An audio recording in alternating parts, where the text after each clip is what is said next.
ప్రియసార సర్వస్వం మందస్మిత మనోహరం వందారు జనమందారం వందే సాయి మహేశ్వరం తుర్యాతీత పదస్థితాం సకరుణం జ్ఞానాగ్నిశైలస్థితాం మజ్జన్మాంతర పుణ్యపాకవశత్ప్రాప్తం సద్గురుం సత్యసాయీశ్వరం ఆలంబేన విహీనం వ్యోమాభం పరిపూర్ణం నిశ్శబ్దం గురురూపం తద్బ్రహ్మస్ఫురతాన్మే.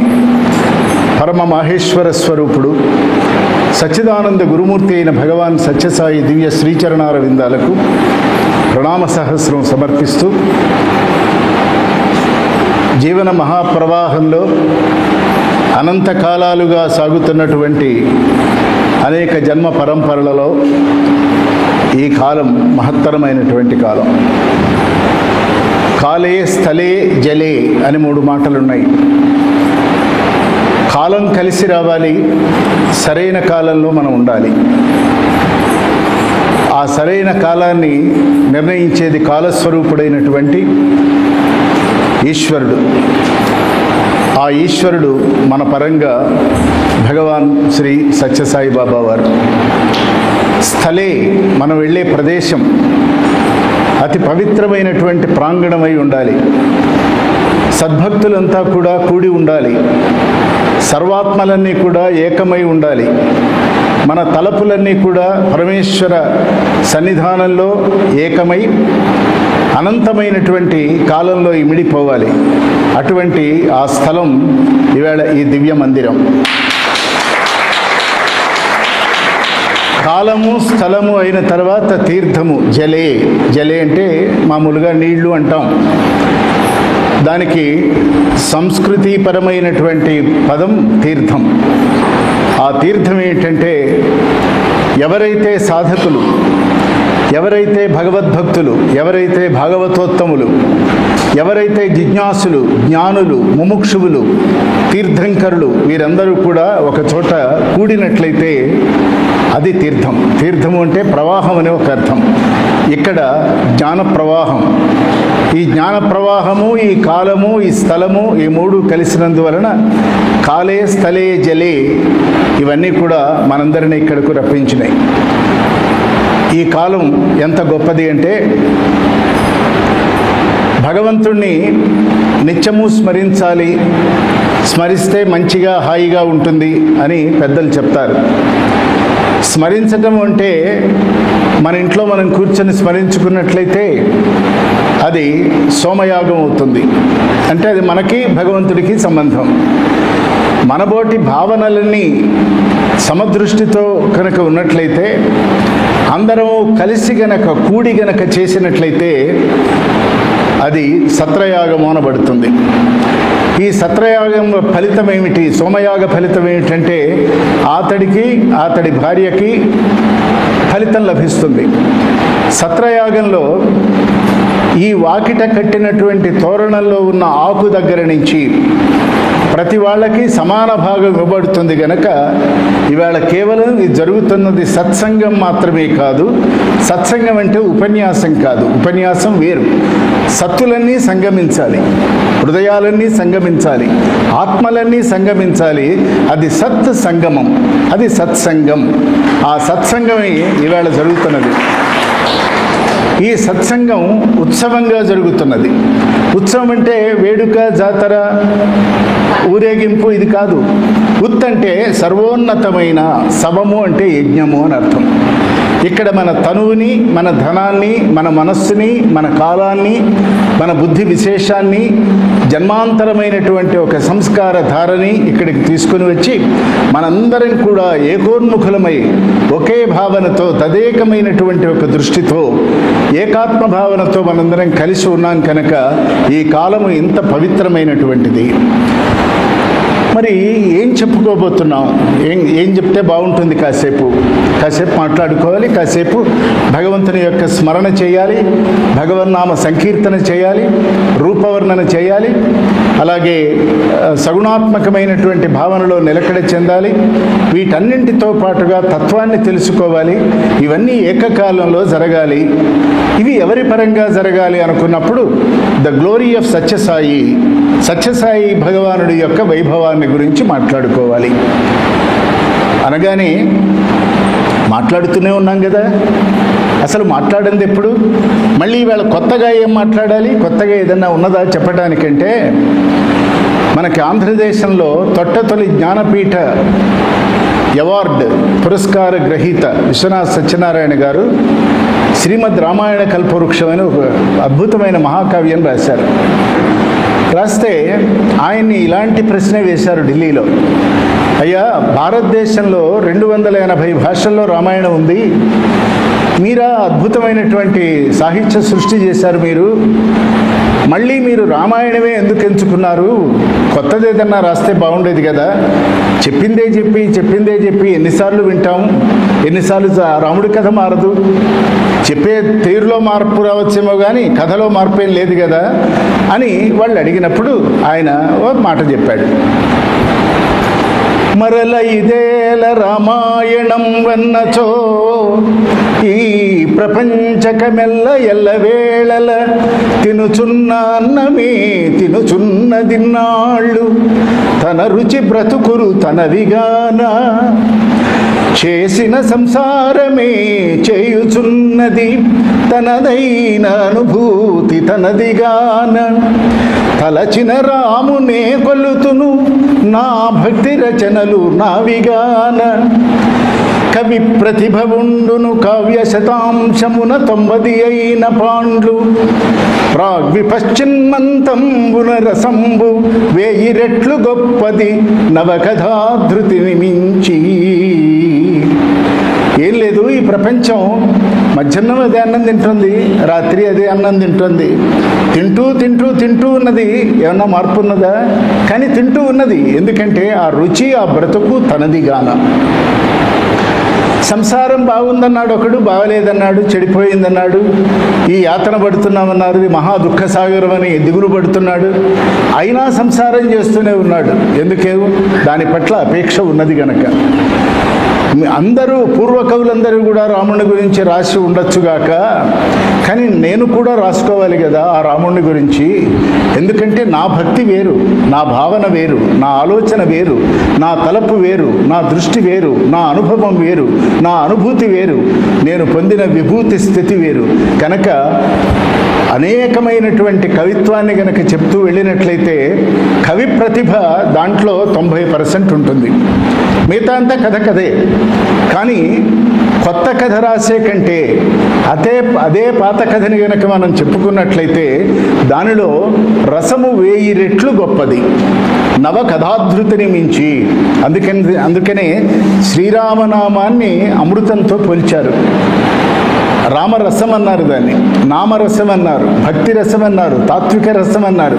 అంటే ఏది రసో వయసహ, రూపమే లేని, తత్వమే లేని, మనస్సుకి వాక్కుకి అగోచరమైనటువంటి ఒక మహామహితాత్మకమైనటువంటి ఒక స్వరూపాన్ని ఉపాసన చేసి నిరాకార నిర్గుణ పరబ్రహ్మ తత్వోపాసన చేయటమే మానవ జీవిత పరమార్థం. కాబట్టి నేను కూడా ఈ రామాయణం రాశాను అన్నాడు. అయితే ఈ రామాయణ ప్రస్తావన ఎందుకు వచ్చింది అంటే మళ్ళీ స్వామి గురించే మాట్లాడుకోబోతున్నాం కాబట్టి. కొత్తగా ఏదన్నా ఉన్నదా? ఇదిగో ఈ 2023 సంవత్సరానికి స్వామి గురించి నేను మాట్లాడటం మొదలుపెట్టి 50 ఏళ్ళు అయిపోయింది. 50 సంవత్సరాలు పూర్తయింది. స్వామి దర్శనమై 60 దర్శన షష్ఠి పూర్తి అని పేరు పెట్టుకున్నాను. మనిషి జీవితానికి షష్ఠి పూర్తుంది, దర్శనానికి కూడా స్వామి అనుగ్రహం వల్ల షష్ఠి పూర్తి వచ్చింది. ఎన్ని విశేషాలు ఉన్నాయి. కాబట్టి ఇది తవ్వుతున్న కొద్దీ వెళ్ళే గని. ఇది విజ్ఞాన ఖని, ఇది జ్ఞాన సిరి, ఇది కదలని సిరి. సత్యసాయి నామాభిరామ సచ్చిదానంద గురుమూర్తితోచే సుప్రసన్నతా స్ఫూర్తి దివ్యదీప్తి విమలోదాత్త శాంతచిత్తుడు ఉదాత్త రూపి మౌనము భాషయై చూపులు బోధయై రూపమెత్తిన శివమై మనసుకు పరవశమై ఈ జన్మకు కైవసమై జన్మరహిత వివశమై ఈశ్వరో గురురాత్మేతి అని తోచని సరి ఈ కైవల్య సిరి. అది స్వామి అంటే కైవల్య సిరి స్వామి. ఆ కైవల్య సిరిని అందుకునేటువంటి ఒక మనోనిర్మాణం జరగాలి. ఆ మనోనిర్మాణం జరగటానికి ఇటువంటి సత్సంగాలు కావాలి. ఇటువంటి భజనలు కావాలి. ఇటువంటి అనేకమైన కళా స్వరూపాలన్నీ కూడా పరమేశ్వరపరమైనటువంటి కైంకర్యం చేయాలి. వాల్మీకి మహర్షి రామాయణం రాయాలి అని అనుకున్నప్పుడు ఆయనకు ప్రదేశం కావాలి, అనువైన ప్రదేశం కావాలి. ఆ రోజుల్లో నగరాలు లేవు, ఉన్నదన్నీ అడవులే. అడవుల వెంట భరద్వాజుడు అనేటువంటి ఒక శిష్యుణ్ణి వెంబడి పెట్టుకొని వెంట వెళుతూ ఉంటే ఆయనకి ఆ అడవి నిండా ఏమున్నాయి? కాసేపు చెరువులు, కాసేపు చలమలు, కాస్త నదులు, అక్కడక్కడ నీటి జలపాతాలు ఇవన్నీ కనిపిస్తూ ఉన్నాయి. అన్నీ చూస్తూ వెళుతున్నాడు. అప్పటికే భరద్వాజుడు, మన ఇంగ్లీష్లో పైలటింగ్ అంటామే, ఆయన ముందు వెళుతున్నాడు. వాల్మీకి కంటే ముందు ఏది బాగుందో గురువు గారికి చూపిద్దాం, ఇదిగో ఇక్కడ ఇది ఉంది, మీకు నచ్చిందా అని అడగటానికి వెళుతున్నాడు. కానీ ఇంతలోకి ఒక చోట వాల్మీకి మహర్షి ఆగిపోయినాడు. మామూలుగా కవులు, సాహిత్యకారులంతా కూడా రామాయణం రాయటానికి ఒక కారణం ఉంది అని ఆ కారణమైనటువంటి మొట్టమొదటి శ్లోకాన్ని, శోకంలో నుంచి శ్లోకం పుట్టిందని చమత్కారంగా చెప్తూ, మానిషాద ప్రతిష్టాంతమగమ శాశ్వతీ సమాహ యత్క్రౌంచ మిథునాదేకం అవధి కామమోహితం అని చెప్తూ ఆగిపోతారు. అది నిజానికి రామాయణం రాయాలన్న తలపుకి మూలమైనట్లయితే, రామాయణం రాయాలి అనుకున్న ప్రదేశాన్ని ఎంచుకోవటానికి మరొక ప్రదేశమే ఇప్పటి ఈ కథ. ఆయన వెళుతున్నారు. ఒక చోట వాల్మీకి ఆగిపోతే ఒక చెరువు చూశాడు, తటాకం. భరద్వాజ రమ్మన్నాడు వెనక్కి. చూడు ఇది ఎట్లా ఉన్నదో. అకర్దమమిదం తీర్థం భరద్వాజ నిశామయ రమణీయం ప్రసన్నాంబు సన్మనుష్య మనోయథ. ఇది రామాయణానికి మొదటి శ్లోకం, మొదటి భావన ఏమిటంటే, ఇదిగో ఈ తీర్థం ఉన్నదే, ఈ తీర్థం ఎలా ఉన్నదంటే అకర్దమంగా ఉన్నది. కర్దమము అంటే బురద లేకుండా ఉన్నది. అసలు చెరువులో బురదే ఉంటుంది, కానీ ఇక్కడ బురద కనపట్టం లేదు. అకర్దమమిదం తీర్థం, ఇది తీర్థము చాలా ప్రశాంతంగా పవిత్రంగా కనిపిస్తున్నది. నిశామయ రమణీయం, నీలి ఆకాశం యొక్క రంగు దీని అడుగు వరకు ప్రతిఫలిస్తున్నటువంటి స్వచ్ఛత ఉన్నది. అంతేకాదు గాలి వలన కూడా ఇది కదలటం లేదు. అలలు లేవు, కలలు లేవు, అలజడులు లేవు, ఏ రకమైనటువంటి వలయాలు ఏర్పడటం లేదు. అచలంగా, అద్భుతంగా, అద్వైతంగా, అద్వయంగా, రమణీయంగా, మనోజ్ఞంగా ఉన్నది. ఇది దేనికి గుర్తుగా ఉన్నది అంటే సన్మనుష్య మనోయథ, సత్పురుషుడైనటువంటి ఒక పురుషుడు, ఒక మానవుడి యొక్క హృదయంలాగా ఉన్నది.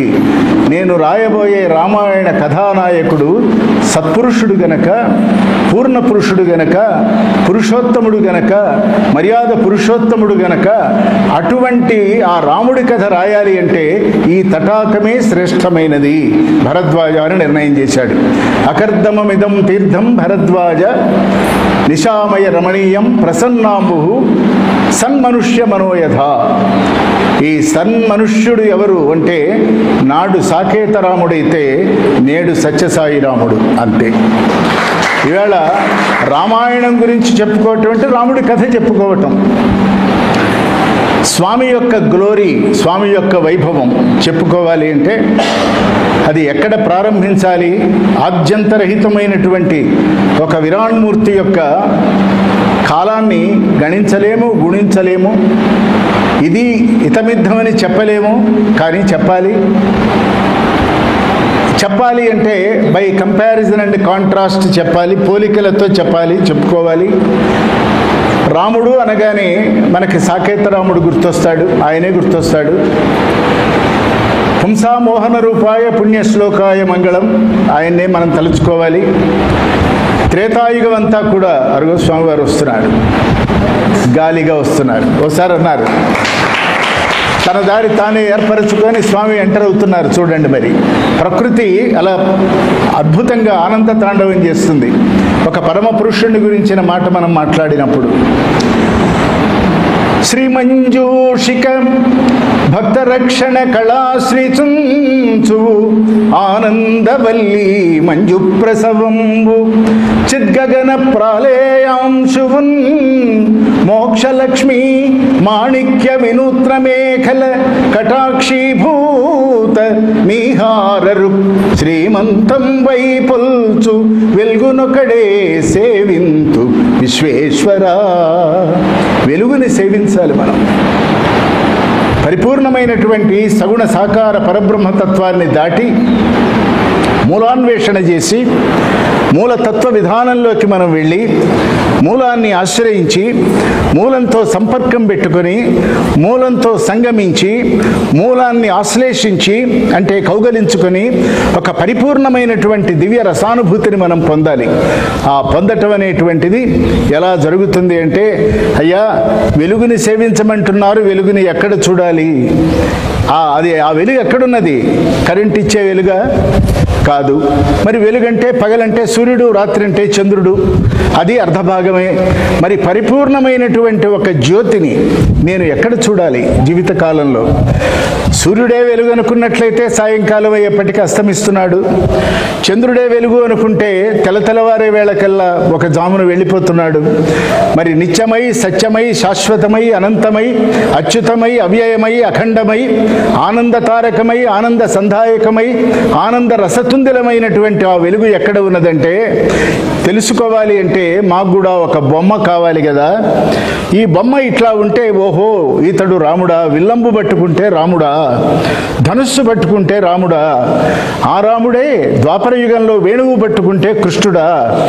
ధనుస్సు లేక, వేణువు లేక, శంఖచక్రాది ఆయుధాలు లేక, ఏ రకమైనటువంటి దేవీ దేవత ఆభరణాలు లేకుండా నిరలంకారమైనటువంటి ఒక మూర్తి ఈ జగత్తులోకి వస్తే దానిని ఎలా చూడాలి స్వామి అని అడిగితే, చూడగలిగిన కన్నుంటే అది సత్యసాయి భగవానుడని తెలుసుకుందాం. సర్వదేవతల యొక్క ఒక్క నిక్కమైన ఒక్క స్వరూపమే సత్యసాయి భగవానుడు. కృతయుగం నాటి సత్యం, త్రేతాయుగం నాటి ధర్మం, ద్వాపరయుగం నాటి శాంతి ప్రేమలు, కలియుగానికి కావలసిన అహింస.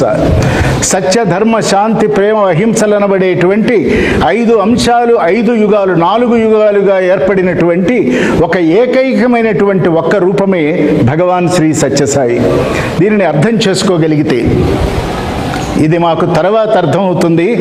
కానీ సగుణోపాసన ఎలా చేయాలి? సగుణం లేకుండా నిర్గుణంలోకి, బొమ్మ లేకుండా బ్రహ్మాన్ని పట్టుకోలేము కదా అన్న వాళ్ళకి ఆ బొమ్మ ఎలా ఉండాలంటే, శివుడి యొక్క వర్ణన గనక చేయాలంటే, శివుడు అంటే మనకి తెలుసు, కైలాస శివుడు, మాహేశ్వరుడు, అమ్మవారితో కూడినవాడు, అర్ధనారీశ్వర తత్వంలో వెలిగిపోతున్నవాడు, కైలాసాచల సానువాసము వృషస్కంధాగ్ర సంస్థాయి తత్ప్రలేయాచల కన్యకాకుచతటి పర్యంక నిద్రాగతంబు ఆలోలాగ్ర జటావని ఘటిత నాకౌకసరిత్కంబు దేహాలంకారిత లేలిహానము వెలుగర్చింతు విశ్వేశ్వర.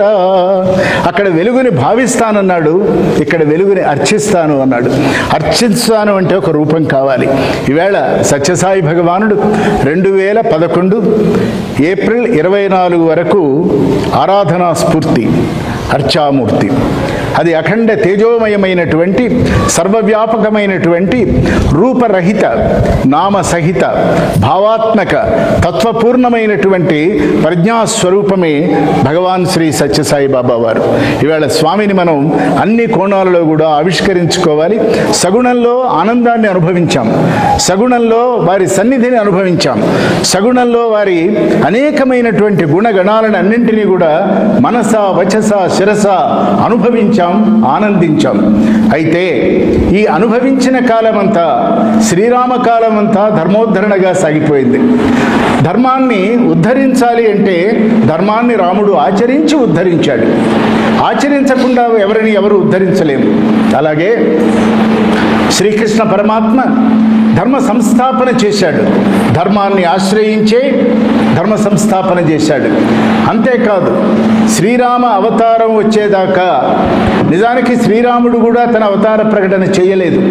శ్రీరాముడు కంటే ముందు శ్రీ మహావిష్ణువుగా ఉన్నప్పుడు నారదాది మహర్షులందరూ కూడా ఆయన దగ్గరకు వెళ్ళి, ఈ భారతదేశంలో ఇటు మిథిలానగరంలో జనక మహారాజు, అయోధ్యానగరంలో దశరథ మహారాజు, లంకానగరంలో రావణ బ్రహ్మ ముగ్గురు ఉన్నారు.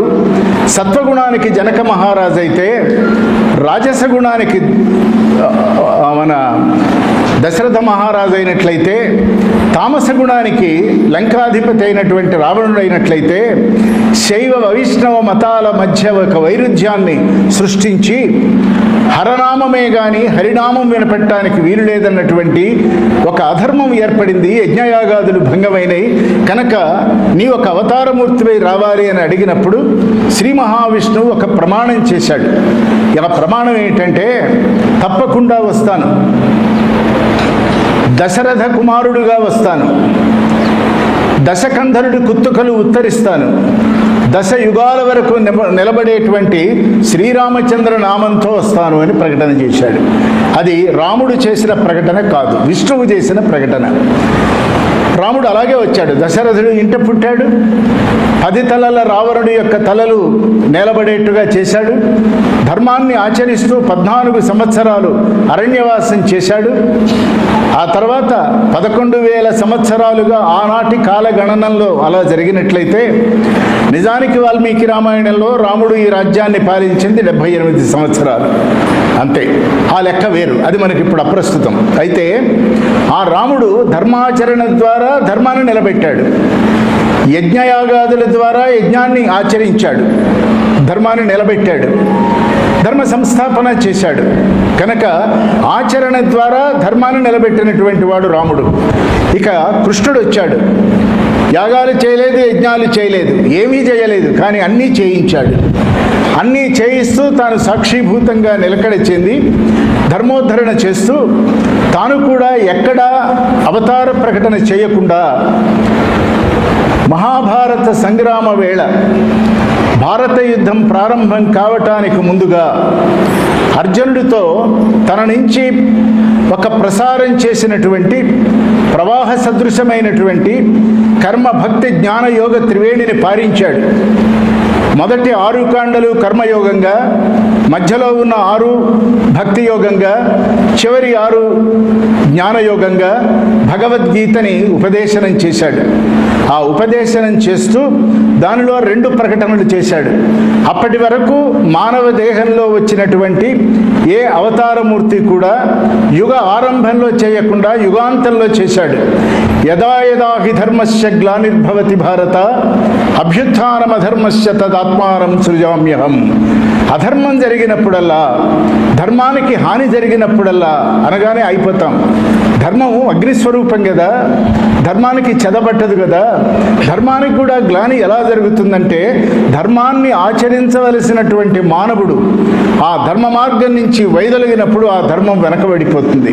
కనుక మళ్ళీ సన్మార్గంలో ప్రవేశపెట్టి జాతిని ముందుకు నడిపించవలసి వచ్చినప్పుడు ఆ ధర్మగ్లానిని పోగొట్టడానికి ఆయా దేశ కాల పరిస్థితులని అనుగుణంగా నన్ను నేను సృష్టించుకుంటాను. ఇది శ్రీకృష్ణ భగవానుడి యొక్క ప్రమాణం. ద్వాపరయుగం అయిపోయింది, కలియుగం వచ్చింది. కలియుగంలో ఎవ్వరూ అవతార ప్రకటన చేయలేదు. అవతారాలు ఎత్తారు కానీ అవతార ప్రకటన చేయలేదు. ఎట్లాగా అంటే, కలియుగ ఆరంభ వేళల్లో ఇక్కడ పౌరాణిక వాంగ్మయగతమైనటువంటి ఒక భావన ఏమిటంటే, ఒక విశేషం ఏమిటంటే, శ్రీ మహావిష్ణువుకి 21 అవతారాలు ఎత్తవలసిన పని ఉన్నది, ఆయన ఎత్తేశాడు. శివుడికి అంశావతారమే తప్ప పూర్ణావతారంగా వచ్చే అవకాశం లేదు. ఎప్పుడన్నా విష్ణుమూర్తి అవతారం ఎత్తి వస్తే, ఒక మోహిని అవతారం ఎత్తి వస్తే ఆయనతో పాటు కొంత ప్రయాణం చేసి ఆ ఇబ్బందిని తొలగగానే తన అంశను ఉపసంహరించుకోవటం. శ్రీరాముడి యొక్క జీవిత కాలంలో కిష్కింధాకాండ వరకు అనుయాయులు లేరు, అనుచరులు లేరు, దాసులు లేరు, భాగవతులు లేరు. కిష్కింధాకాండలో ప్రవేశించినటువంటి హనుమ దాసుడై, దూతై, స్వామి భక్తుడై, స్వామి యొక్క అంతరంగంలో సుస్థిర స్థానాన్ని సంపాదించుకున్నటువంటి పరిపూర్ణ సేవకా ఆకృతి ఏది అంటే హనుమ. ఆ హనుమ వచ్చి ఎప్పుడైతే శివస్వరూపంగా రుద్రాంశగా వచ్చాడో మహావిష్ణు స్వరూపమైనటువంటి రాముడి కథ సాగిపోయింది. అందుకనే రామ పట్టాభిషేకం జరిగినప్పుడు శ్రీరామచంద్రుడు హనుమంతుడి గురించో ప్రశంస చేశాడు. ఆ ప్రశంసలో ఆయన ఏమంటాడంటే, ఈ ప్రపంచంలో ఎవరైనా హనుమనామంతో ఒకడంటూ ఉంటే, ఎవరైనా రాముడికి సేవ చేయగలిగిన అవకాశం వస్తే నా హనుమ చేసినట్టుగా ఎవడూ చెయ్యలేడు అన్నాడు. కృతం హనుమత కార్య విషమద్ దుష్కరం మనసాపి అది అన్యేన శక్యం ధరణీతలే. ధరణీస్థలంలో ఎవరు ఇంత సేవ చేసిన వాడు లేడని ప్రశంస పొందాడు. అది కూడా రుద్రాంశగా మిగిలిపోయింది. ఈ కలియుగ ఆరంభ వేళలో అంటే శివుడు రాడు, విష్ణువు వచ్చిన పని అయిపోయింది, బ్రహ్మకి అవతారాలే లేవు, మరి ఎవరు రావాలి? మరి ప్రతి యుగానికి అవతారమూర్తి రావాలి కదా. అప్పుడు కోటి సూర్యమండల మధ్యస్థ అయినటువంటి మహాత్రిపుర సుందరీ దేవి కలియుగానికి నేను అధిష్టాతగా వస్తున్నాను అన్నది. అమ్మా, ఒక సూర్యమండలం నుంచే కిరణాలు ఈ భూమి మీద పడితే తట్టుకోలేకపోతున్నామే, కోటి సూర్యమండల మధ్యస్థైన నీ వస్తే ఈ ప్రపంచం తల్లడిల్లదా, ఉంటుందా అని అడిగితే, నేను ఇలా వస్తాను కానీ శ్రీలలితా రూపంలో వస్తాను అన్నది. స్త్రీలలితా రూపంలో వస్తే స్త్రీగా శక్తిగా వస్తాను. శ్రీరామచంద్రుడి కాలంలో రాముడి శక్తి అంతా సీతై వచ్చింది. శ్రీకృష్ణ పరమాత్మ కాలంలో సత్యభామ ఒక శక్తి, అష్టశక్తులు అష్టభార్యలుగా ఆయన చుట్టూ ఉండి శ్రీకృష్ణుడి యొక్క అవతారంలో భాగం తీసుకున్నారు. ఇక్కడ స్త్రీమూర్తి అయినటువంటి శ్రీలలితాదేవి యొక్క స్వరూపం పురుష రూపం ఏమిటి అన్నప్పుడు దత్తనామంతో వస్తాను అన్నది. అట్లా దత్తనామంతో వచ్చినటువంటి ప్రప్రథమ ఆంధ్రదేశంలో వచ్చిన ప్రప్రథమ దత్తావతారం పిఠాపురంలో వచ్చిన శ్రీపాదవల్లభులు. ఆ శ్రీపాదవల్లభుడి అవతారం తర్వాత అనేక అంశావతారాలు, అర్చావతారాలు, కళావతారాలు అనేకం వచ్చినాయి. ప్రభావతారాలు, ప్రసవావతారాలు, ఎన్ని వచ్చినా కారణావతారం ఇంకా రావలసి ఉన్నది గనక కొన్ని తొలినాళ్ళు గడిచిపోయినాయి. గడిచిపోతే ఈ లలితాదేవి శక్తిగా రానే వచ్చింది. మరి సంత్ దేశమైనటువంటి మహారాష్ట్ర దేశంలో ఈ దత్త సాంప్రదాయంలో ఒక అవతారం ప్రాదుర్భవించింది. ఆ ప్రాదుర్భవించినటువంటి అవతారం ఎవరు అంటే షిరిడీ మహాస్వామి. షిరిడీ అని మనకు ఇవాళ అనుకుంటూ ఉన్నాం, అది షిరిడీ కాదు. మరాఠీలో దాని పేరు శిలాధి. శిలాధి అంటే చెరుకు తోట అని. ఆ చెరుకు తోట మధ్యలో ఒక వేప చెట్టు ఉన్నది. ఆ వేప చెట్టుని ఆశ్రయించినటువంటి ఒక యతిశ్రేష్ఠుడు యువ కిషోరుల్లాగా, యువ యతీంద్రుడులాగా అక్కడికి వచ్చాడు. ఆయన బ్రాహ్మణుడా అబ్రాహ్మణుడా, జ్ఞానే అజ్ఞానే, హిందువా ముస్లిమా ఎవరికీ తెలియదు, లేదు ఉన్మత్తుడా అవధూత ఇవేమీ తెలియని పరిస్థితిలో ఆయన షిరిడీ ప్రవేశం చేసినప్పుడు షిరిడీ దగ్గర ఉన్నటువంటి ఖండోబా మందిరంలోకి ప్రవేశించినప్పుడు అక్కడ మహల్సాపతి అని ఒక ఆయన అన్నాడు, నువ్వు ఇక్కడ పడుకోవటానికి వీలు లేదు, ఇక్కడి నుంచి వెళ్ళిపోమన్నాడు. మారు మాట్లాడకుండా ఆయన అక్కడి ఆ ప్రదేశాన్ని వదిలిపెట్టి 16 సంవత్సరాల తర్వాత మళ్ళీ అక్కడికి వచ్చాడు. ఆయన ఎలా ఒక పెళ్లి బృందంతో కలిసి వచ్చినప్పుడు 16 ఏళ్ల క్రితం ఏ మహల్సాపతితో నీవిక్కడ ఉండటానికి వీల్లేదని చెప్పాడో ఆయనే ఆవో సాయి అని పిలిచాడు. అప్పటి వరకు ఆయన అవధూత స్థితిలో ఉన్నటువంటి ఆయనకు పేరే లేదు. మహల్సాపతి చేత సాయి అని పిలిపించుకోబడి ఆ దేహానికి సాయి అనేటువంటి ఒక నామాన్ని తీసుకొని షిరిడీ బాబా ప్రవేశం చేశారు. అది ఒక చరిత్ర. అప్పటికే శివ, రామకృష్ణ, మారుతి, విఠోబా, ఖండోబా అనేటువంటి అనేకమైనటువంటి సంప్రదాయాలు, మత సంప్రదాయాలు ఏలుతున్నటువంటి వేళ ప్రధానంగా హిందువులకి ముస్లింలకి మధ్య సమన్వయము సమాధానము లేని పరిస్థితులలో ఆ రెండింటినీ సమన్వయం చేస్తూ ద్వారకామాయి అనేటువంటి మందిరంలో ప్రవేశించాడు. ద్వారకామాయి అంటే తలుపులు లేనిది అని. ద్వారకమాయి ద్వారాలు లేవు దానికి. తలుపులు ఉన్నది మనస్సు, తలపులు లేనిది హృదయం. కాబట్టి ద్వారకమాయి అంటే హృదయ స్థానంలో కూర్చొని ఉన్నాడు ఆయన. చేయగలిగిన మహిమలు, చూపవలసిన లీలలు చూపించి రెండు మతాల మధ్య ఒక సమన్వయ దృష్టిని, సమన్వయ స్థితిని, సౌభ్రాతృత్వాన్ని ఏకం చేసి రెండు మతాల మధ్య ఒక భావనని నిలబెట్టాడు ఆయన. అది షిరిడీ స్వామి యొక్క చరిత్ర. 1918 విజయదశమి నాటికి ఆ శరీరం పరిపూర్ణంగా ఒక అవతారాన్ని ముగించుకోవలసి ఉన్నది గనక వారే ఒక ప్రకటన చేశారు. ఏమనంటే, సరిగ్గా 8 సంవత్సరాలకి ఆంధ్రదేశంలో మళ్ళీ నేను వస్తాను అని ప్రకటన చేశారు. ఎక్కడో మహారాష్ట్రలో ఎక్కడో ఎవరితోనో ఒక మాట చెప్పారు ఆయన. అదేం బహిరంగ ప్రకటన, అక్కడ మైకులు లేవు, అనేకమైనటువంటి కమ్యూనికేషన్, ఈ వార్తలన్నీ చేర్చే వ్యవహారం లేదు. కానీ 8 ఏళ్లకి నేను వస్తాను అని అన్నాడు ఆయన.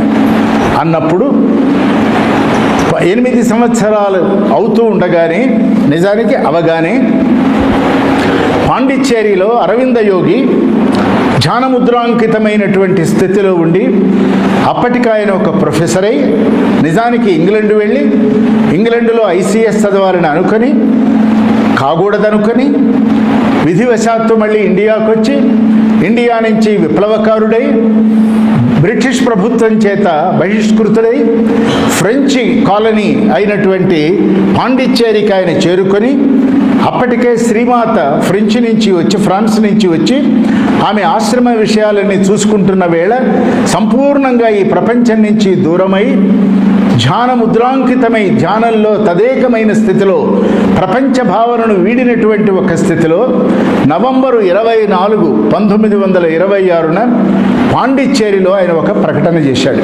ఆ ప్రకటన ఏమిటంటే, ఆయన వడోదరాలో అంటే బరోడాలో జైల్లో ఉన్నప్పుడు ఆ గోడ మీద బొగ్గుతో 2 మాటలు రాసుకున్నాడు ఆయన. ఒకటి, నేను జీవించి ఉండగానే శ్రీకృష్ణ పరమాత్మ ఈ ప్రపంచంలోకి అవతారమూర్తి అయి రావాలి, దానిని నేను చూడాలి. ఇది ఒకటి. రెండవది, నేను జన్మ ఎత్తినటువంటి ఆగస్టు 15న ఈ భారతదేశానికి స్వాతంత్రం రావాలి.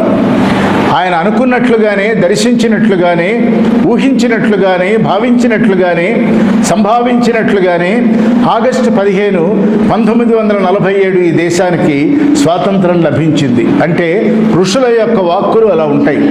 ఇక రెండవది, నవంబరు 24 తెల్లవారుతున్నటువంటి వేళ పాండిచ్చేరి ఆశ్రమంలో ఉన్నటువంటి అరవింద మహాయోగి ఒక ప్రకటన చేశాడు.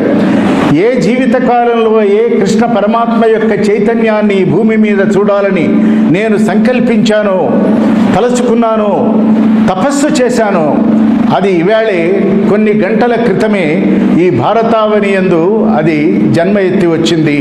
అది నవంబర్ 23, 1926. అది సత్యసాయి భగవానుడి యొక్క ఆగమనం. అది స్వామి ఎప్పుడు పుట్టారంటే నవంబర్ 23, 1926 కాదు. దాని వెనక ఇంత కథ ఉంది.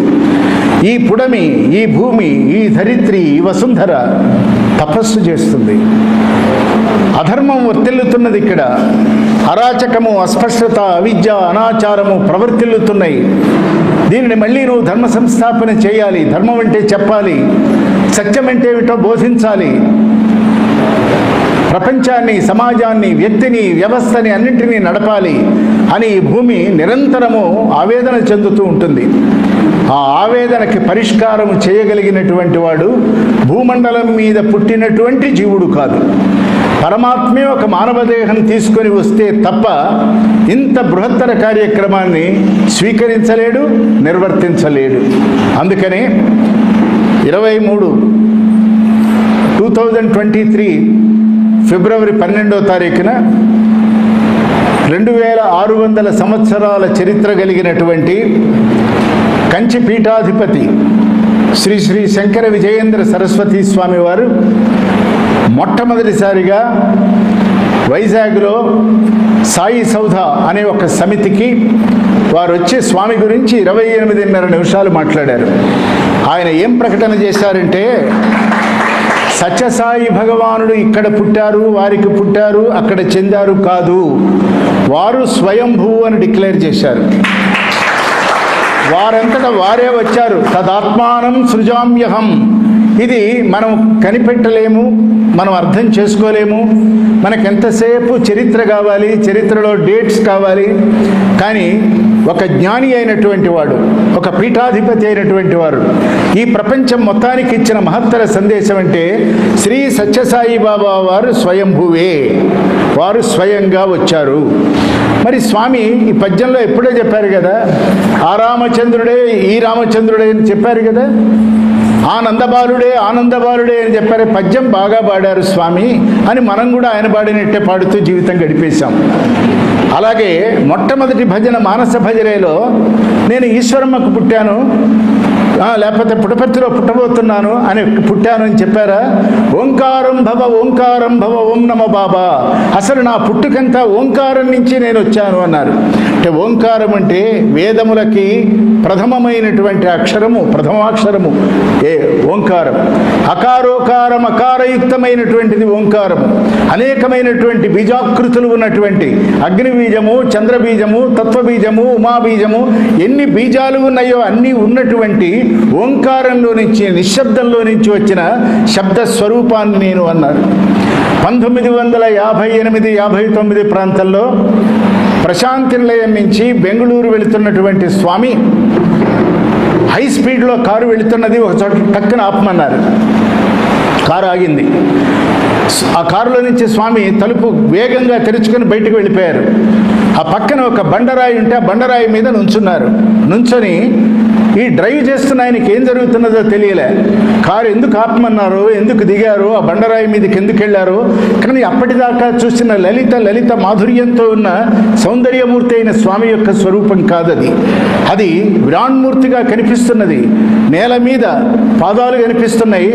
ఈ శిరోజం అంతా కూడా ఆకాశాన్ని కమ్ముకున్నట్టుగా ఉన్నది. ఆ దృశ్యం చూశాడు, భయం వేసింది. అప్పుడు స్వామి భువన భువంతరాళాలని బద్దలయ్యేటటువంటి వినేటువంటి ఒక భాషలో, ఒక శబ్దంలో ఒక మాట అన్నారు. నేను ఘోషగా వచ్చాను అన్నారు. అంటే స్వామి శబ్ద స్వరూపం. అన్ని శబ్దాలు పుట్టే నిశ్శబ్దమందు, అన్ని యుగాలు మొదలాయ యోగమందు, అన్ని జన్మల చివరాయ నరజన్మ అరయ నారాయణాన్వేషితం. నారాయణుణ్ణి అన్వేషించడానికే మనందరికీ మానవ జన్మ ఎత్తి వచ్చింది. ఈ మాట్లాడుతున్నది, ఈ అంటున్నది, ఈ వింటున్నది సర్వాత్మకమైనటువంటి ఒక శబ్ద ప్రవాహమే తప్ప మరొకటి కాదన్నటువంటి భావనని స్వామి ఆ క్షణాన తనను తాను డిక్లేర్ చేసుకున్నటువంటిది స్వామి కాదు, బాబా కాదు, నేను ఘోషని అన్నారు. ఇది చరిత్ర మరచిపోయినటువంటి ఒక సంఘటన అన్నారు. మామూలుగా అయిపోయినారు. మళ్ళీ వచ్చి కారు నడిపి తీసుకెళ్ళి బెంగళూరు అన్నారు. అప్పటి వరకు జరిగిన 5 నిమిషాలు 3 నిమిషాలు విరాట్ స్వరూపాలన్నీ కూడా సటిల్గా ఉంటాయి. విరాట్ స్వరూపాలు సినిమాల్లో చూపించినట్టు 70 mm చూపించరు. అనంత బాహువులంటే మన ఈ కన్ను చూడలేనంత సూక్ష్మేతరంగా విరాణ్మూర్తి యొక్క అది ఎట్లా ఉంటుందంటే, కొత్తగా పుట్టినటువంటి వడ్లంటామే, దాని చివర ఒక చిన్న ముళ్ళు ఉంటుంది. ఆ ముళ్ళు వంటిది విశ్వరూపం, అంతేగాని గ్రాస్గా ఉండేది విశ్వరూపం కాదు. అటువంటి ఆ గ్రాస్ నుంచి గ్రాస్గా ఈ బాడీ కనిపిస్తుంది. లోపల ఉన్నటువంటిది సూక్ష్మేతరమైనటువంటి ఆత్మస్వరూపాన్ని పట్టుకోవాలని స్వామి అనేక విధాల అనేక సంప్రదాయాలని, ప్రధానంగా హైందవ ధర్మాన్ని, సనాతన ధర్మాన్ని ఈ ప్రపంచానికి మళ్ళీ పునః చెప్పటానికి వచ్చినటువంటి అవతారమూర్తి భగవాన్ శ్రీ సత్యసాయి. స్వామి చరిత్రను చెప్పుకోవటల్లా, స్వామి పెట్టిన ప్రాజెక్టుల గురించి మాట్లాడటల్లా, అసలు ఈ స్వామి ఎవరు మనం ప్రశ్న వేసుకోవాలి. ఎట్లా వచ్చింది ఇది ఎటువంటి విరాణ్మూర్తి? ఒక రాముడు ఉన్నాడంటే ఆ రాముడు అయోధ్య నుంచి శ్రీలంక దాకా నడిచి వెళ్ళినా అది దేశానికి పరిమితమైంది. శ్రీకృష్ణ పరమాత్మ చెరసాలలో జన్మ ఎత్తిన వింధ్య పర్వతాలు దాటి కృష్ణ పరమాత్మ రాలేదు. కాబట్టి అది ప్రాదేశికమైనది. ఇది దేశం లేదు, ప్రదేశం లేదు, విదేశం లేదు, సర్వదేశాలు కాదు, సర్వ సృష్టిని ఆక్రమించుకున్నటువంటి ఈ సత్యసాయి స్వరూపం ఏమిటి? ఎట్లా ఇంతగా ఈ ప్రపంచం మొత్తాన్ని ఈ కాలంలో, ప్రధానంగా కలియుగంలో అన్నీ ప్రశ్నలే, అన్నీ సందేహాలే, అన్నీ అనుమానాలే. అంతా విజ్ఞానం ద్వారా పొందినటువంటి ప్రశ్నలు. వీటన్నింటి మధ్యలో తనను తాను నిలబెట్టుకొని 86 సంవత్సరాల అవని సంచారంలో స్వామి చెయ్యనిది లేదు, స్వామి నిజానికి చెప్పనిది లేదు. ఇక స్వామి ఈ అవతార వైభవంలో కొన్ని ప్రధానమైన అంశాలు మనం తెలుసుకోవాలి. మొట్టమొదటగా ఇదిగో ఈ దేశ ప్రదేశ విదేశాలు దాటి సర్వసృష్టిని ఆక్రమించుకున్నటువంటి ఒకటి. ఇక రాముడు 99 మంది ఇక్ష్వాకు రాజులలో శ్రీరాముడు 64వ రాజు. అంటే రాముడు రాకముందు 63 మంది రాజ్యం వేలారు. రాజ్యం ఉంది, మంత్రాంగం ఉంది, ఏలుకోవటానికి ప్రజలున్నారు, కోశాగారం ఉన్నది, ధనరాశులు ఉన్నాయి, అన్నీ ఉన్నాయి. అంతఃపురాలు, రాజ్యాలు అన్నీ ఏర్పడ్డాయి, రథాలు అన్నీ ఏర్పడ్డాయి. మరి ఆ రాముడు తర్వాత మళ్ళీ 35 మంది రాజ్యం వేలారు. చరిత్రలో రామవంశం లేదు, రఘువంశం మాత్రమే ఉన్నది. ఈ రఘు రాముడు కాదా, రాముడి పరంగా వచ్చిన పేరు కాదంటే కానే కాదు. రాముడి కంటే ముందు వచ్చినటువంటి ఆయన రఘురాజు. ఆ రఘురాజు రఘువంశం కాళిదాస్ అందుకే రాశాడు. రాముడి కథ రాయాలనే రఘురాజు యొక్క కథ రాశాడు. ఇందుమతీదేవిని వివాహం చేసుకొని ఈవేళ ఈ ఆధునిక కాలంలో జరగబోయేటువంటి అనేక పరిణామాలను దృష్టిలో పెట్టుకొని సంఘ సంస్కర్తగా రాజ్యం వెళ్ళినటువంటి వాడు రఘురాజు. అంటే ధర్మాన్ని గురించి ఉపన్యాసం ఇవ్వకుండా, ధర్మాన్ని గురించి ఎక్కువ మాట్లాడకుండా ధర్మాన్ని జీవితంలో డిమాన్స్ట్రేట్ చేసినటువంటి వాడు రఘురాజు. కాబట్టి ఆ శ్రీరామచంద్రుడి కాలంలో అన్నీ ఏర్పడి ఉన్నాయి, ఆయన రాజ్యం వేలాడు. కృష్ణుడి కాలంలో కూడా ఆయన కూడా రాజు కావాలనుకుంటే 8 ఏళ్లకే అయ్యేవాడు. ఎక్కడ ఉగ్రసేన మహారాజుకి తన తాతగారికి పట్టాభిషేకం చేసి అదే కంసవధ కాగానే నేను ఈ దేశానికి రాజుని అంటే కాదనేవాడు ఎవడు లేడు. కానీ తన తాతని రాజుని చేశాడు. తర్వాత ఎవరిని రాజులు చేయాలో నిర్ణయించుకున్నాడు. ఎవరు రాజులుగా ఈ దేశంలో ఉండకూడదో నిర్ణయించాడు. 9 కౌరవులని వధించాడు. ఆ కౌరవుల భాగంలోనే కురువంశంలోనే ఒక భాగమైనటువంటి ధర్మ అర్ధ కామ మోక్షస్థితులలో చతుర్విధ పురుషార్థాలని కూడా చక్కగా సాధించుకున్నటువంటి పాండవుల మధ్య ఉండి, పాండవులతో ఉండి, పాండవుల లోపల ఉండి సమాజాన్ని నడిపించి మళ్ళీ రాజ్య పట్టాభిషేకం చేయించి పాండవులని రాజుల్ని చేశాడు. అంటే కృష్ణుడు రాజు కాలే, రాజుల్ని తయారు చేశాడు. అటువంటి ఆ స్థితిలో సత్యసాయి భగవానుడి యొక్క ఈ అవతారం కలియుగంలోకి వచ్చినప్పుడు ఇది ఏం చేసింది అని 2 విషయాలు. పాతదంతా చెడ్డది, లోపభూయిష్టము, దానిలో ఇంకా చాలా మరమ్మత్తు చేయాలి, నేను కొత్తగా ఓ సిద్ధాంతం ఈ ప్రపంచానికి ఇవ్వబోతున్నాను అని స్వామి చెప్పలేదు, రాలేదు. స్వామి అన్నారు నేను అందుకు రాలేదు, కానీ నేను ఎందుకు వచ్చానంటే రాముడు ధర్మబోధకుడు, కృష్ణుడు శాంతి ప్రియమంటే ప్రేమ, ఈ రెండింటిని బోధించడానికి వచ్చాడు. నేను సత్యాన్ని బోధించడానికి వచ్చాను. అహం సత్యబోధకః. సత్య అంటే శివుడికి ఉన్నటువంటి 32 ఆస్పెక్ట్స్ ఉన్నాయి ఒక శివుడికి. శివుడు అంటే క్యాలెండర్లో ఉండే శివుడు కాదు, ఆ శివుడు వేరే. క్యాలెండర్లో కనిపించే ఆయన పేరు రుద్రుడు. కాబట్టి రుద్ర గణాలు ఉన్నాయి. వీటన్నింటికి అధిష్టాత ఎవడంటే ఇదిగో ఆయన 32 గుణాలు అంశాలు ఏవైతే ఉన్నాయో దానిలో ప్రధానమైనటువంటి అంశ ఏది అంటే అర్ధనారీశ్వర తత్వంతో కూడిన సత్యము. అందుకని సత్య. ఆ సత్యము అంటే అందరూ ఆచరించదగినది. సత్య అంటే ఒక స్వరూపము. దీన్ని తీసుకొని నేను వచ్చాను, వచ్చి ఏం చేస్తానంటే బోధిస్తాను అన్నారు. అహం సత్యబోధకః. అంతేకాదు ఈ ప్రపంచం ఎప్పుడూ ఇది చెడ్డది కాదు, ఇది మంచిది కాదు. మంచి చెడుల మేలు కలయికగా, దాని మేలు కలయిక అన్నారు స్వామి. చెడు లేకపోతే మంచి ఈ ప్రపంచానికి అర్థం కాదు. రావణుడే లేకపోతే రాముడు అవసరమే లేదు. త్రేతాయుగం మొత్తం కూడా ధర్మాత్ములే గనక ఉన్నట్లయితే రాముడు ఎందుకు రావాలి? ద్వాపరయుగం అంతా కూడా సజ్జనులే అయినట్లయితే కృష్ణ పరమాత్మ ఎందుకు రావాలి? కలియుగ ఆరంభ వేళల్లోనే 5778 సంవత్సరాలు ఇప్పుడు కలియుగం వచ్చి, ఇప్పటికి అందుట్లో స్వామి ఉన్నది కేవలం 86 ఏళ్ళు మాత్రమే. అంతకు ముందు జరిగినదంతా ఏమిటి అంటే ఆ స్పిల్ ఓవర్ అంటాం.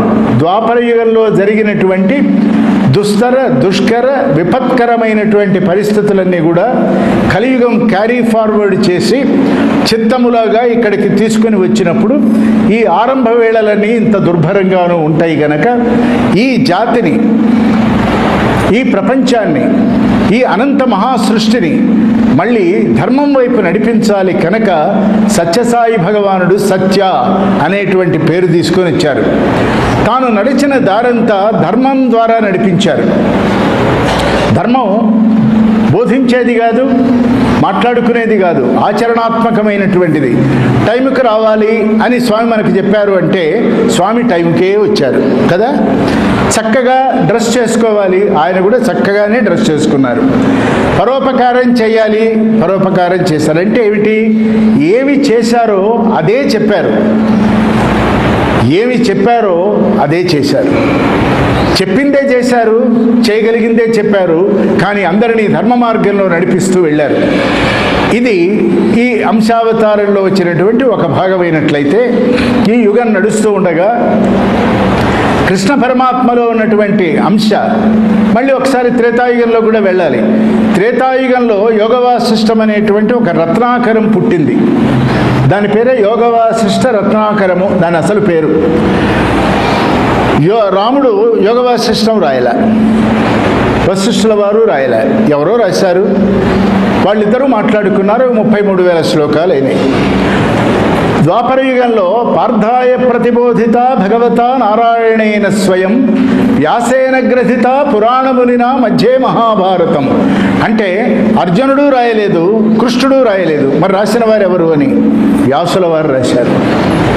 అంటే అవతారమూర్తులు ఎవరు కూడా రచన చెయ్యలేదు అని మనకు అర్థమవుతుంది, రాముడు కానీ కృష్ణుడు కానీ. కానీ సత్యసాయి భగవానుడు రాయనిదంటూ లేదు. ఎన్ని సంపుటాలు రాశారో సుమారు 4,388 పేజీలు స్వామి రాసి ఉంచారు ఈ ప్రపంచం కోసం. 3,818 ఉపన్యాసాలు ఇచ్చారు స్వామి. ఏది పబ్లిక్గా మనబోటి వాళ్ళతో మాట్లాడిన విడతా కూడా కొన్ని వేలల్లోకి వెళ్ళిపోతాయి. కానీ వాహిని స్వరూపం చేశారు. వాహిని అని పేరు పెట్టి భారతీయమైనటువంటి ఒక పురాణ వాంగ్మయాన్ని, వైదిక వాంగ్మయాన్ని ఈ ప్రపంచానికి సహేతుకంగా స్వచ్ఛమైనటువంటి, అచ్చమైనటువంటి శిష్ట వ్యావహారిక తెలుగు భాషలో ఆనాడు ఏ తెలుగు వ్యవహారంలో ఉన్నదో దాన్ని ఆధారం చేసుకొని దాని ద్వారా వాహినీలు రాశారు. మళ్ళీ రాముడే రాయని రామాయణాన్ని రామకథా రసవాహినిగా రాశారు. కృష్ణుడే రాయనటువంటి ఒక భాగవతాన్ని భాగవత వాహిని రాశారు, రసవాహిని అది కూడా.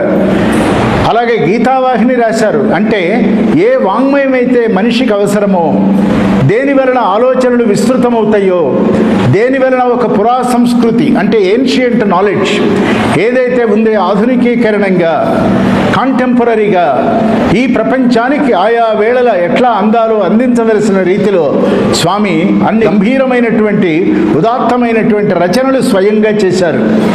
సనాతన సారథి వచ్చినటువంటి తొలినాళ్లలో స్వామివే సగం భాగం వ్యాసాలు ఉండేవి. స్వామి స్వయంగా రాసేవారు.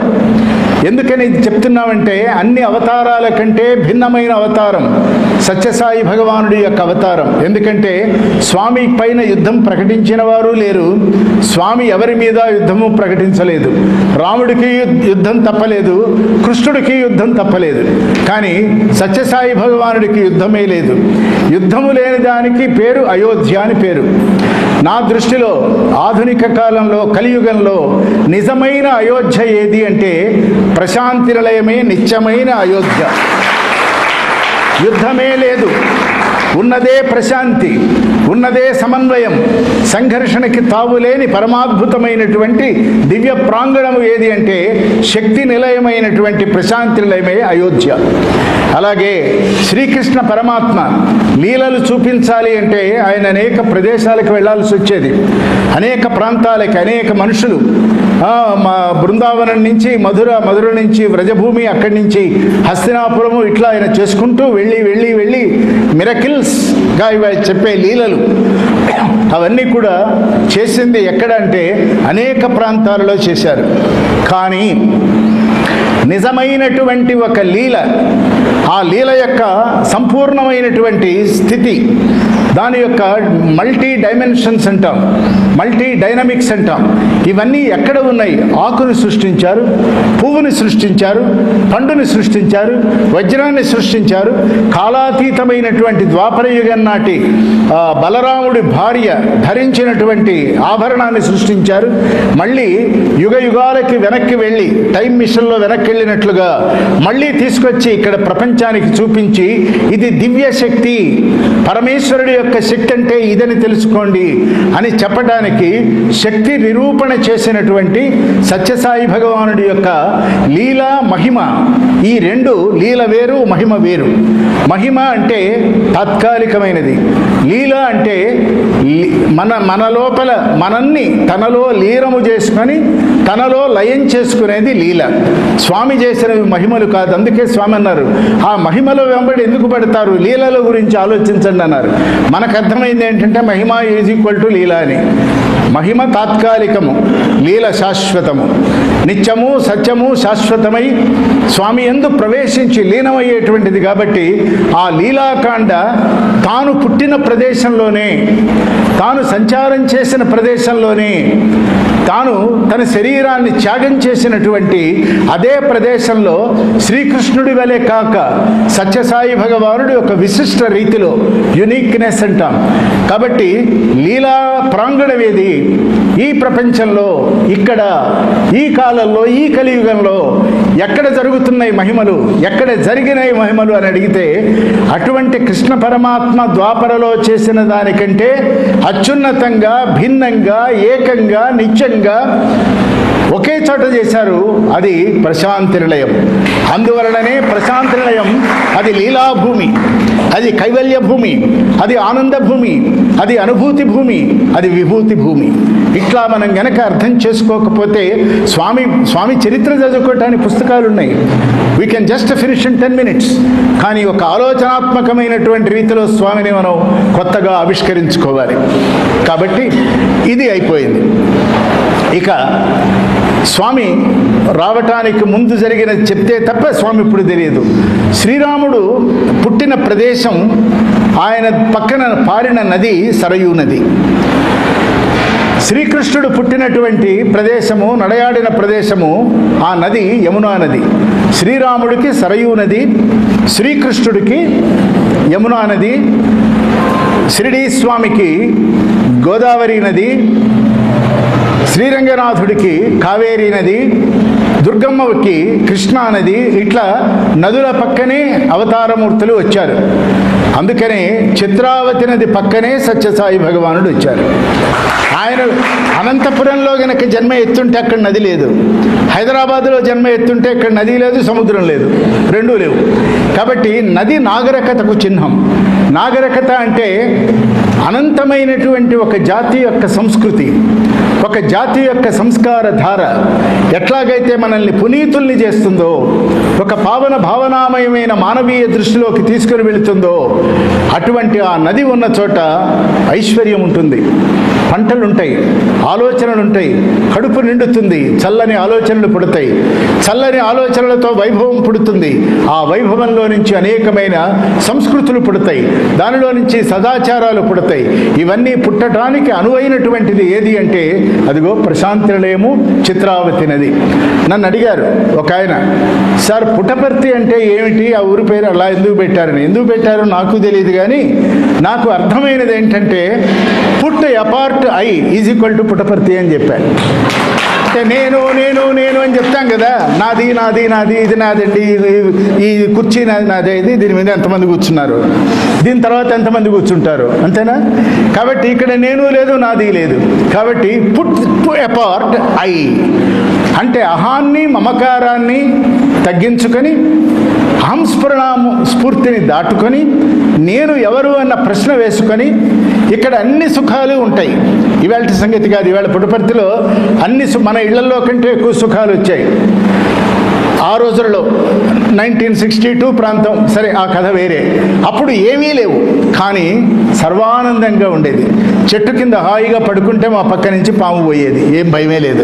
ఇప్పుడు కాక్రోచ్ వస్తుందేమో, దోమ వచ్చేస్తుందేమో, నాకు ఏసీ రూమ్ ఇవ్వండి, కింద రూమ్ ఇవ్వండి, గాలి వస్తుంది, ఇన్ని ప్రశ్నలే. అప్పుడు ఉన్నదంతా గాలే, ఉన్నదంతా వెలుగే, ఉన్నదంతా చెట్లే.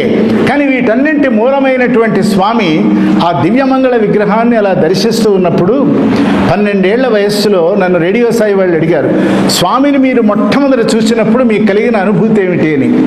నాకేమీ అనుభూతి కలగలేదు, కలిగిందంటూ ఒకటే, దేవుడంటూ ఉన్నాడో లేదో నాకు తెలియదు. ఉన్నాడని నా తల్లి తండ్రి చెప్పారు కనుక ఉన్నారని అనుకున్నా, కానీ నేను చూడలే. నాకు తెలియని, నేను ఇంకా చూడని, నేను ఉన్నాడు అని అనుకుంటున్నటువంటి ఒక దేవుడంటూ ఉంటే ఆయన ఈ సత్యసాయి భగవానుడు మాత్రమే. నేను రాముడిని చూడలే. రాముడి గురించి ఏం చెప్పినా వాల్మీకిని పట్టుకోవాలి, కృష్ణుడి గురించి ఏమన్నా చెప్పాలంటే వ్యాసుల వారిని పట్టుకోవాలి. సత్యసాయి భగవానుడి గురించి చెప్పడానికి నేను ఎవరిని పట్టుకోలే, ఎందుకంటే స్వామి మనల్ని పట్టుకొని ఉన్నారు గనక. వారితోనే మనం ఉన్నాం. మళ్ళీ ప్రత్యేక ఇది నిరూపణ, ఇది నిదర్శనం. రాబోయేటువంటి తరతరాలకి కూడా సత్యసాయి భగవానుడి యొక్క దివ్య సత్య చరిత్రకి మనం సాక్షులుగా మిగిలాం వేళ. కాబట్టి ఇది రెండవ పాయ అయిపోతే, రామావతార కాలంలో రాముడికి గాయత్రి లేదు, కృష్ణావతారంలో కృష్ణ గాయత్రి అంటూ లేనే లేదు. మరి షిరిడీ సాయికి గాయత్రి బహుదూరం, అది పుట్టనే లేదు. కానీ డిసెంబరు 24, 1977 బృందావనంలో బహిరంగంగా ఇవాళ ఉన్న రమేష్ హాల్లో అక్కడ కూర్చొని ఉండగా స్వామి ఉపన్యాసం చెప్పమని వారిని, శాస్త్రి గారిని అడిగితే ఆయన ఏదో చెప్పాలని, ఏదో ప్రిపేర్ అయ్యి చెప్పాలని వస్తే జరిగింది ఏమిటంటే సత్యసాయి గాయత్రి నోటి నుంచి వచ్చింది. దిగ్భ్రాంతి చెందాడు ఆయన. ఇది నేను అనుకోలేదు, నా నోటి నుంచి ఎలా వచ్చింది అనుకున్నాయి. స్వామి దగ్గరికి వెళ్ళి, స్వామి అనుకొని జరిగిందో మీ అనుగ్రహం వల్ల వచ్చిందో గాయత్రి వచ్చేసింది, కానీ దీనిలో 2 విశేషాలు నాకు గోచరిస్తున్నాయి, కాస్త మన్నించండి. తన్న సత్య ప్రచోదయాతని నేను అనాలి కదా, నేను తన్న సర్వహ అన్నాను. స్వామి మన్నించండి, మీ పేరు సత్యసాయిబాబా వారు కదా, ఇక్కడ తన్న సత్య అంటే ఛందస్సు సరిపోతుంది, అది అనుష్ఠుప్ ఛందస్సు కరెక్ట్గానే ఉంటుంది, తన్న సత్య అననా అన్నారు. లేదు, మహామంత్రార్ణవ గ్రంథంలో ఈశ్వరుని గురించినటువంటి పాదం ఏమున్నది? సర్వభ్య సర్వశర్వభ్య అని లేదా? సర్వుడు వాడే అని చెప్పాడు కదా. మరి ఆ గ్రంథంలో ఆ సర్వశబ్దం ఏమిటి? ఆ సర్వశబ్దం అంటే ఈశ్వరుడే గనక తన్న సర్వ, ఈ సర్వ అంటే ఈశ్వరుడే, తన్న సర్వ అంటే నువ్వే అంతా అనేది ఒక భావం అయితే, నీవే ఈశ్వరుడివి అన్న భావన రెండవది. ఇది సరిపోయింది అన్నారు స్వామి. రెండవది, ఏ గాయత్రి అయినా 24 బీజాక్షరాలు లెక్కలు గనక గణించినట్లయితే 108 బీజాక్షరాలు, వాటి నొటేషన్స్ అంటాం. కొన్ని కనపడినవి, కొన్ని కనపడకుండా నిస్వనంగా వినపడేవి, కొన్ని మనస్సుకు తోచేవి, ఇవన్నీ ఉంటాయి గనక స్వామి ఏ గాయత్రి, చందో గాయత్రిని తీసుకుంటే కేవలం 108 ఉన్నాయి. ఎంత లెక్క పెట్టినా, ఎన్నిసార్లు వెనక్కి తిరిగి చూసినా దీనిలో 109వ ఏదో కనిపిస్తున్నది. అది ఏమిటి ఆశ్చర్యంగా ఉన్నది అంటే ఏమీ లేదు. ఏ గాయత్రి అయినా నీవు కామ్యసిద్ధి కోసం చేస్తావు, ఆరోగ్యం కోసం ప్రధానంగా చేస్తావు, విజ్ఞాన సుజ్ఞాన ప్రజ్ఞానాల కోసం చేస్తావు, కానీ గాయత్రి ఉపాసన చేస్తావు. నిత్య గాయత్రి శరీరము నిలబడాలి గనక, జ్ఞానము వృద్ధి పొందాలి గనక, లోపల ప్రచోదయాత్, లోపల ఉన్నటువంటి ఆ వెలుగు ఏదో బయటకు బహిర్గతం కావాలి గనక, దానిని చూడాలి గనక, అనేకమైన విషయాలు ఉన్నాయి గనక అట్లా ఉంటుంది. కానీ నువ్వు ఆ గాయత్రులన్నీ చదివినప్పుడు చూడు, ఉదాహరణకి హయగ్రీవ గాయత్రి ఉంది, తన్న హయగ్రీవ ప్రచోదయాతని లేదు కదా, తన్నో హంస ప్రచోదయాతని ఉన్నది కదా. ఆ హంస అంటే లోపల ఉన్నటువంటి ఉచ్ఛ్వాస నిశ్వాసలు హంస, కేవలం అదే ఉండాలని లేదు. ఇంతకీ నీ లెక్క తేలిందా అన్నారు. లే స్వామి 109వ ఏదో కనపడుతున్నదంటే, మిగతా గాయత్రులన్నీ నువ్వు చదువుకున్న తర్వాత నీవు కోరినటువంటి కోరికలు కాస్త ముందుగానో వెనకగానో సిద్ధిస్తాయి, ఖచ్చితంగా లభిస్తాయి. ఆరోగ్యం వస్తుంది, ఆయుష్ పెరుగుతుంది, విజ్ఞానం వస్తుంది, అన్నీ వస్తాయి. కానీ నీకో కష్టం వచ్చినప్పుడు, ఈ ప్రపంచానికి మేలు చేయాలని నీ మనస్సు సంకల్పించుకున్నప్పుడు, నీకు వ్యక్తిగతంగా ఏదైనా కావాలి అని నీకు అనిపించినప్పుడు, లేదు పక్కవాడికి ఒంట్లో బాగలేదు పక్క ఇంట్లో వాడికి అని తెలిసినప్పుడు, ఈ గాయత్రి చదవాలని నీకు అనిపించినప్పుడు, ఆ 109వది నా అనుగ్రహంగా వెంటనే సిద్ధిస్తుంది. దీని పేరే క్షిప్రప్రసాదము. 109 కనపడదు కనుక జ్ఞానులైన వారు, కావలసిన వారు, నమ్మకము విశ్వాసము రెండు ఉన్నటువంటి వారు. నమ్మకం వేరు, విశ్వాసం వేరు. విశ్వాసం అంటే కారణరహితం, నమ్మటం అంతే. నమ్మకం అంటే అనుభవం కలిగిన తర్వాత పుట్టేది నమ్మకం. విశ్వాసం మనకే చూడగానే ఇదేదో బాగుంది అంటే ఇది విశ్వాసం. అనుభవించిన తర్వాత ఈ లడ్డు తీయగా ఉన్నది అంటే మళ్ళీ కొనుక్కోవటానికి నమ్మకం. కాబట్టి నమ్మకము విశ్వాసము ఎవరి దగ్గర ఉన్నదో వాళ్ళందరికీ కూడా సత్యసాయి గాయత్రిలో 109వ బీజాక్షరము అది మకుటంగా ఉన్నది, అది మణిరత్నంగా దానిలో నిలబడి ఉన్నది. అది స్వామి యొక్క అనుగ్రహమే కానీ అన్యం కాదు అన్నారు. అంటే వేళ సత్యసాయి గాయత్రి ఎందుకు చదవాలో, ఎలా చదవాలో, ఎవరి కోసం చదవాలో, చదివితే ఏమవుతుందో, దాంట్లో ఏముందో, దాని వెనక ఉన్నటువంటి శాస్త్రీయమైన శాస్త్రగతమైన అనేకమైనటువంటి ప్రాచీనమైనటువంటి ఋషిప్రోక్తమైనటువంటి విషయాలని ఎలా పొదిగి సుబ్రహ్మణ్య శాస్త్రి గారి నోటి నుంచి స్వామి దానిని అలా ప్రవహింపజేశారో చూసినప్పుడు, కాల కార్యకారణ కర్తవ్య నిమిత్తమై వచ్చినటువంటి పరమాత్మ, కాలము కార్యము పరమాత్మ, కార్యము కారణము పరమాత్మ, 4 కలిసిన కూడా పరమాత్మే. ఆ పరమాత్మ జీవాత్మ యందు ఒక అంశగా, ఒక శక్తిగా, ఒక ప్రవాహంగా ప్రవేశించినప్పుడు దాని వలన అనేకమైనటువంటి విషయాలు జరుగుతాయి. ఆ జరిగినటువంటి ఆ దివ్య వైభవంలో రామకృష్ణాది అవతారాలకి దేనికి లేనటువంటి ఒక గాయత్రి కలియుగంలో ఏర్పడినటువంటి, నిజానికి ఛందో గాయత్రి ఏర్పడింది త్రేతాయుగంలో, బ్రహ్మముఖం నుంచి వచ్చింది. బ్రహ్మముఖం నుంచి వస్తే బ్రహ్మగారి దగ్గర ఉండిపోయింది. మరి అది ఎవరికి ఇవ్వాలి? ప్రపంచానికి చెప్పాలి కదా, చెప్పేవాడు ఒకడు కావాలి. అప్పుడు ఆయన బ్రహ్మర్షి అయినటువంటి వశిష్ఠుల వారిని ఎన్నుకున్నాడు. వశిష్ఠానికి గాయత్రిని ఇస్తున్నాను, ప్రపంచానికి చెప్పు అన్నాడు. అది సూర్యోపాసన. ఆ సూర్యోపాసన ఆయన తీసుకొని వచ్చాడు. ఆయనతో సమకాలీనుడైనటువంటి విశ్వామిత్రుడు ఇది సమగ్రంగా లేదు, బ్రహ్మముఖం నుంచి రావచ్చుగాక, వశిష్ఠుల వారు చెప్పి ఉండవచ్చుగాక, భూమే లేకుండా, ప్రపంచమే లేకుండా, పరమాత్మ లేని సృష్టించిన ఈ లోకమే లేకుండా గాయత్రి పరిపూర్ణం ఎలా అవుతుందని భూర్భువస్వః అనేది కలిపినటువంటి వాడు విశ్వామిత్రుడు. ఆ విశ్వామిత్రుడు దీన్ని సూర్యోపాసనలో నుంచి దేవతా ఉపాసనగా తెస్తే సత్యసాయి భగవానుడు సర్వ సృష్టికి కూడా ఈ గాయత్రిని మహామంత్రంగా మనకు అనుగ్రహించారు. అందువలన మనం స్వామి అవతారంలో మనం రుణపడి ఉండవలసినటువంటి వాళ్ళ మన స్వామికి. ఎందుకంటే ఏ అవతారంలో ఏ గాయత్రి చదివారో మనకు తెలియదు. ఈవేళ పక్కవాడికి, పక్కింట్లో వాడికి, ఎక్కడో ఏదో ఒక ప్రదేశంలో ఒక ఇబ్బంది కలుగుతున్నప్పుడు మనం ఆ దేశం ఎక్కడో కాలిపోతుందని అనుకోకుండా సత్యసాయి గాయత్రి ఇటువంటి మందిరాలలో, ఇటువంటి భవ్య దివ్య నవ్య మందిరం ఇది, ఇటువంటి మందిరంలో గనక అఖండంగా గనక ఆ గాయత్రి వినపడుతూ ఉన్నట్లయితే ఈ ఆవరణ ప్రభావం అంతా కూడా ప్రపంచానికి అందుతుంది. అది నిస్వనంగా ప్రపంచానికి వినపడేట్టుగా ఈ గాయత్రిని పెట్టాలి. గాయత్రి దాచుకునేది కాదు, గాయత్రి మనం గుప్తంగా ఉంచేది కాదు, ఈ ప్రపంచానికి అందించవలసిన గాయత్రి. అది సత్యసాయి భగవానుడి అవతారంలో అదొక మరొక ప్రధానమైనటువంటి వైభవం. ఇక రాముడు వచ్చాడు, రావణుడు వధ చేశాడు, ధర్మ సంస్థాపన చేశాడు. కృష్ణుడు వచ్చాడు, కౌరవుల్ని నాశనం చేశాడు, ధర్మాన్ని నిలబెట్టాడు, అధర్మ నిర్మూలనం చేశాడు. మరి ఈ కలియుగంలో ఎట్లా లలితాదేవి వచ్చేసానంటున్నది శక్తి రూపంగా, ఆ లలితాదేవితో పాటు దత్తరూపంగా వచ్చారు. ఆ దత్తరూపంగా వచ్చినటువంటి ప్రథమ అవతారము శ్రీపాద శ్రీవల్లభుడైతే ప్రప్రథమ దత్తావతారము పూర్ణంగా వచ్చినటువంటి అవతారం షిరిడీ బాబా.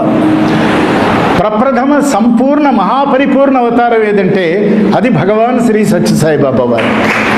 అంటే దత్తము అంటే ఏంటి? దత్తావతారం అంటే దత్తుడు అనగానే మన క్యాలెండర్ గుర్తొస్తుంది. ఆ క్యాలెండర్లో ఆయన 3 తలలు, అవన్నీ మనకి ఆ 4 కుక్కలు, ఆ బొమ్మ, అది ఈయనే దత్తుడు అనుకుంటాం. దత్తుడు అంటే జగత్తుకి తనను తాను దత్తం చేసుకున్నవాడు.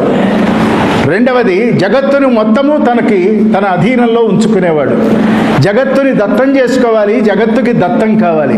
జగత్తుని దత్తం చేసుకోవటం చాలా తేలిక, ఎందుకంటే రాజులు చేసే పని ఇదే కదా. రాజ్యాకాంక్షలో నుంచి రాజ్య విస్తరణ జరుగుతుంది, కానీ జగత్తుకి దత్తం కావటం అసంభవం. ఏ షిరిడీ బాబా తానున్న ద్వారకమాయి చుట్టూ ఆ ప్రదేశాన్ని మహారాష్ట్రలో ఉన్నటువంటి ఒక పరిమితమైనటువంటి పరిధిలో తన అవతార కార్యక్రమాన్ని కొనసాగిస్తే సత్యసాయి భగవానుడు ఒక పరమాద్భుతం చేశారు. ఆ పరమాద్భుతం ఏమిటి అంటే, ఇదిగో ఏ సనాతన వైదికమైనటువంటి ఒక ధర్మం వసుధైవ కుటుంబకం అని చెప్పిందో, అంటే ఈ ప్రపంచం అంతా ఒక కుటుంబం అని చెప్పింది. అప్పుడు కులాలు లేవు, మతాలు లేవు, వర్గాలు లేవు, వర్ణాలు లేవు, జాతులు లేవు. ఉన్న జాతి అంతా కూడా ఒకటే. మానవ జన్మ ఎత్తితే మానవ జాతి అన్నాం, జంతువుగా పుడితే జంతు జాతి అన్నాం, రెండే ఉండేవి. కానీ ఈవేళ కులాలు ఉన్నాయి, ఉపకులాలు ఉన్నాయి, శాఖలు ఉన్నాయి, ఉపశాఖలు, మనం విభజించుకుంటూ 0 దాకా వెళుతున్నాం మనం. అందుకనే స్వామి దానిని గుర్తించి ఒక పరమాద్భుతమైనటువంటి అనుగ్రహాన్ని ప్రపంచానికి ఇచ్చారు. అదేమిటి అంటే, వేదాలు చెప్పినాయి కదా, ఈ ప్రపంచం అంతా ఒకటి ఎట్లా అవుతుంది స్వామి? అమెరికా వేరు, ఆస్ట్రేలియా వేరు, న్యూజిలాండ్ వేరు, ఇది వేరు, అది వేరు, బంగ్లాదేశ్ వేరు, దాంట్లో వాళ్ళు ఉంటారు, దీంట్లో వీళ్ళు ఉంటారు, దాంట్లో బూచి వాళ్ళు ఉంటారు, వాళ్ళు మనుషులే కదా. స్వామి ఏం చేశారంటే, మీరందరూ అలా అనుకుంటూ ఉండండి, చూస్తూ ఉండండి ఒక రోజున అన్నారు. ఎప్పుడు? స్వామికి ఇంకా 50th ఇయర్ శాంతి సర్వధర్మ స్తూప నిర్మాణం జరగటానికి 2 ఏళ్ల ముందు. అప్పుడు ఒక మాట ఏమన్నారంటే, సర్వ ప్రపంచము వచ్చి ఇక్కడ కూర్చుంటుంది అన్నారు. ఎవరు నమ్మలే. అసలు అనంతపూర్ వాళ్ళే రావటం లేదు స్వామి అన్నాడు చనువున్న ఆయన.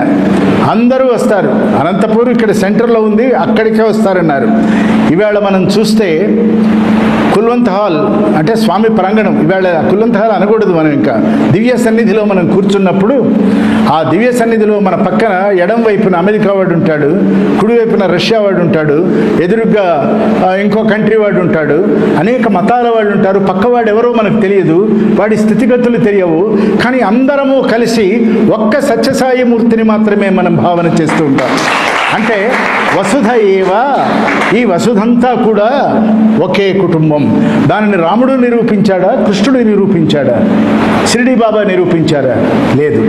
అట్లా నిరూపించి సనాతనమైనటువంటి ఒక వేదంలో ఈ ప్రపంచమంతా ఒక్కటే అని చెప్పి డిమాన్స్ట్రేట్ చేయటం, చెప్పడం ఏముంది, వేదాలు చెప్తూ వచ్చినాయి, దాన్ని మనం విన్నాం. అలా అయితే బాగుండు అనుకున్నాం, అంతా ఒక్కటైతే బాగుండని మనం కూడా కోరుకున్నాం. మంచి భావాలు ఉన్నవాళ్ళం. మంచి భావాలు లేని వాళ్ళు అంతా ఏకం కాదు అనేకంగా ఉండాలనుకున్నారు. కానీ స్వామికి ఏకము లేదు, అనేకము లేదు, ఉన్నది ఒక్కటే. ఏకం సత్ విప్రా బహుధా వదంతి, ఉన్నదే ఒకటే సత్యం. దాన్ని it is told differently by the wise. ఎవరు కొత్తగా చెప్పేదేం లేదు, కొత్త రకంగా చెప్తారంతే. ఉన్న విషయమే అనేక రకాలుగా చెప్తారు. కాబట్టి ఈవేళ మన పిల్లలకు కూడా వ్యాసాలు ఇలా చేయాలి.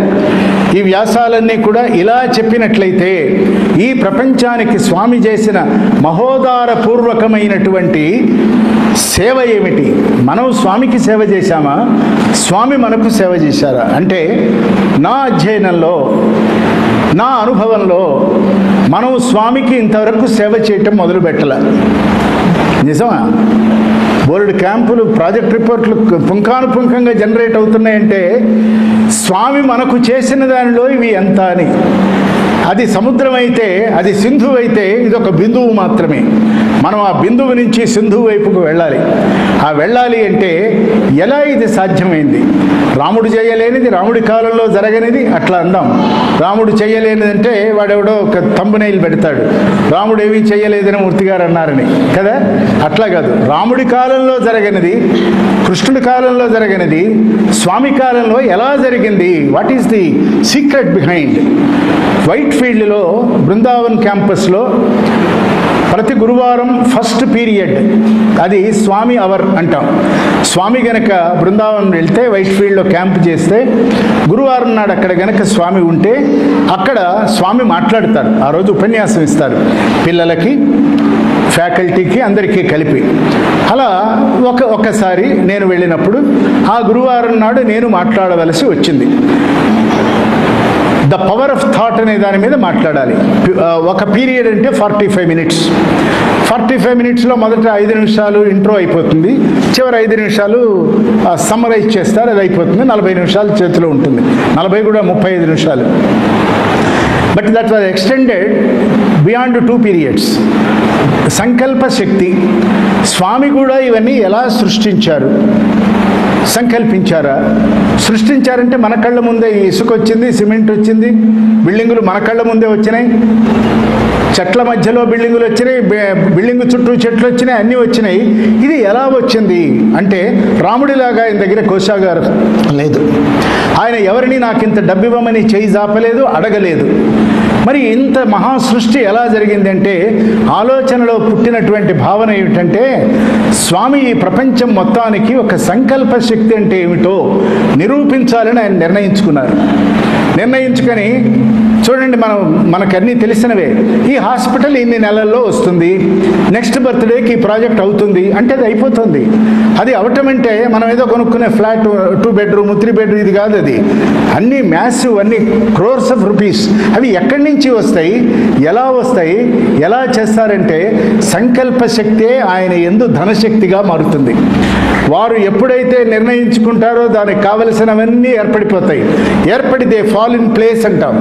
స్వామి సంకల్పించిన దానికంటే ముందు జరగటానికి కారణం ఇదంతా ఒక శక్తికి సంబంధించింది. అయితే ఇవన్నీ స్వామి ఎందుకు చేశారు? ఆయనకి ఇవన్నీ అవసరమా? ఇంత ఎస్టాబ్లిష్మెంట్ అవసరమా అంటే ఒక ఆయన ఆ మధ్యనే 4-5 ఏళ్ల క్రితం ఒక జర్నలిస్టు నన్ను ఒక ప్రశ్న వేశాడు. ఏమండి, బాబా గారు ఇన్ని సృష్టించారు, ఇన్ని కట్టించారు, ఇవన్నీ ఎందుకండి అనవసరంగా? ఇదంతా ఒక పైకి కనిపిస్తున్న పెద్ద ఆడంబరంగా కనిపిస్తున్నదే, ఇన్ని అవసరమా? ఇన్ని బిల్డింగులు, లేకపోతే ఈ ప్లానటోరియము, లేకపోతే యూనివర్సిటీ, ఇవన్నీ అవసరమా అని అడిగినప్పుడు నేను సమాధానం ఇచ్చా.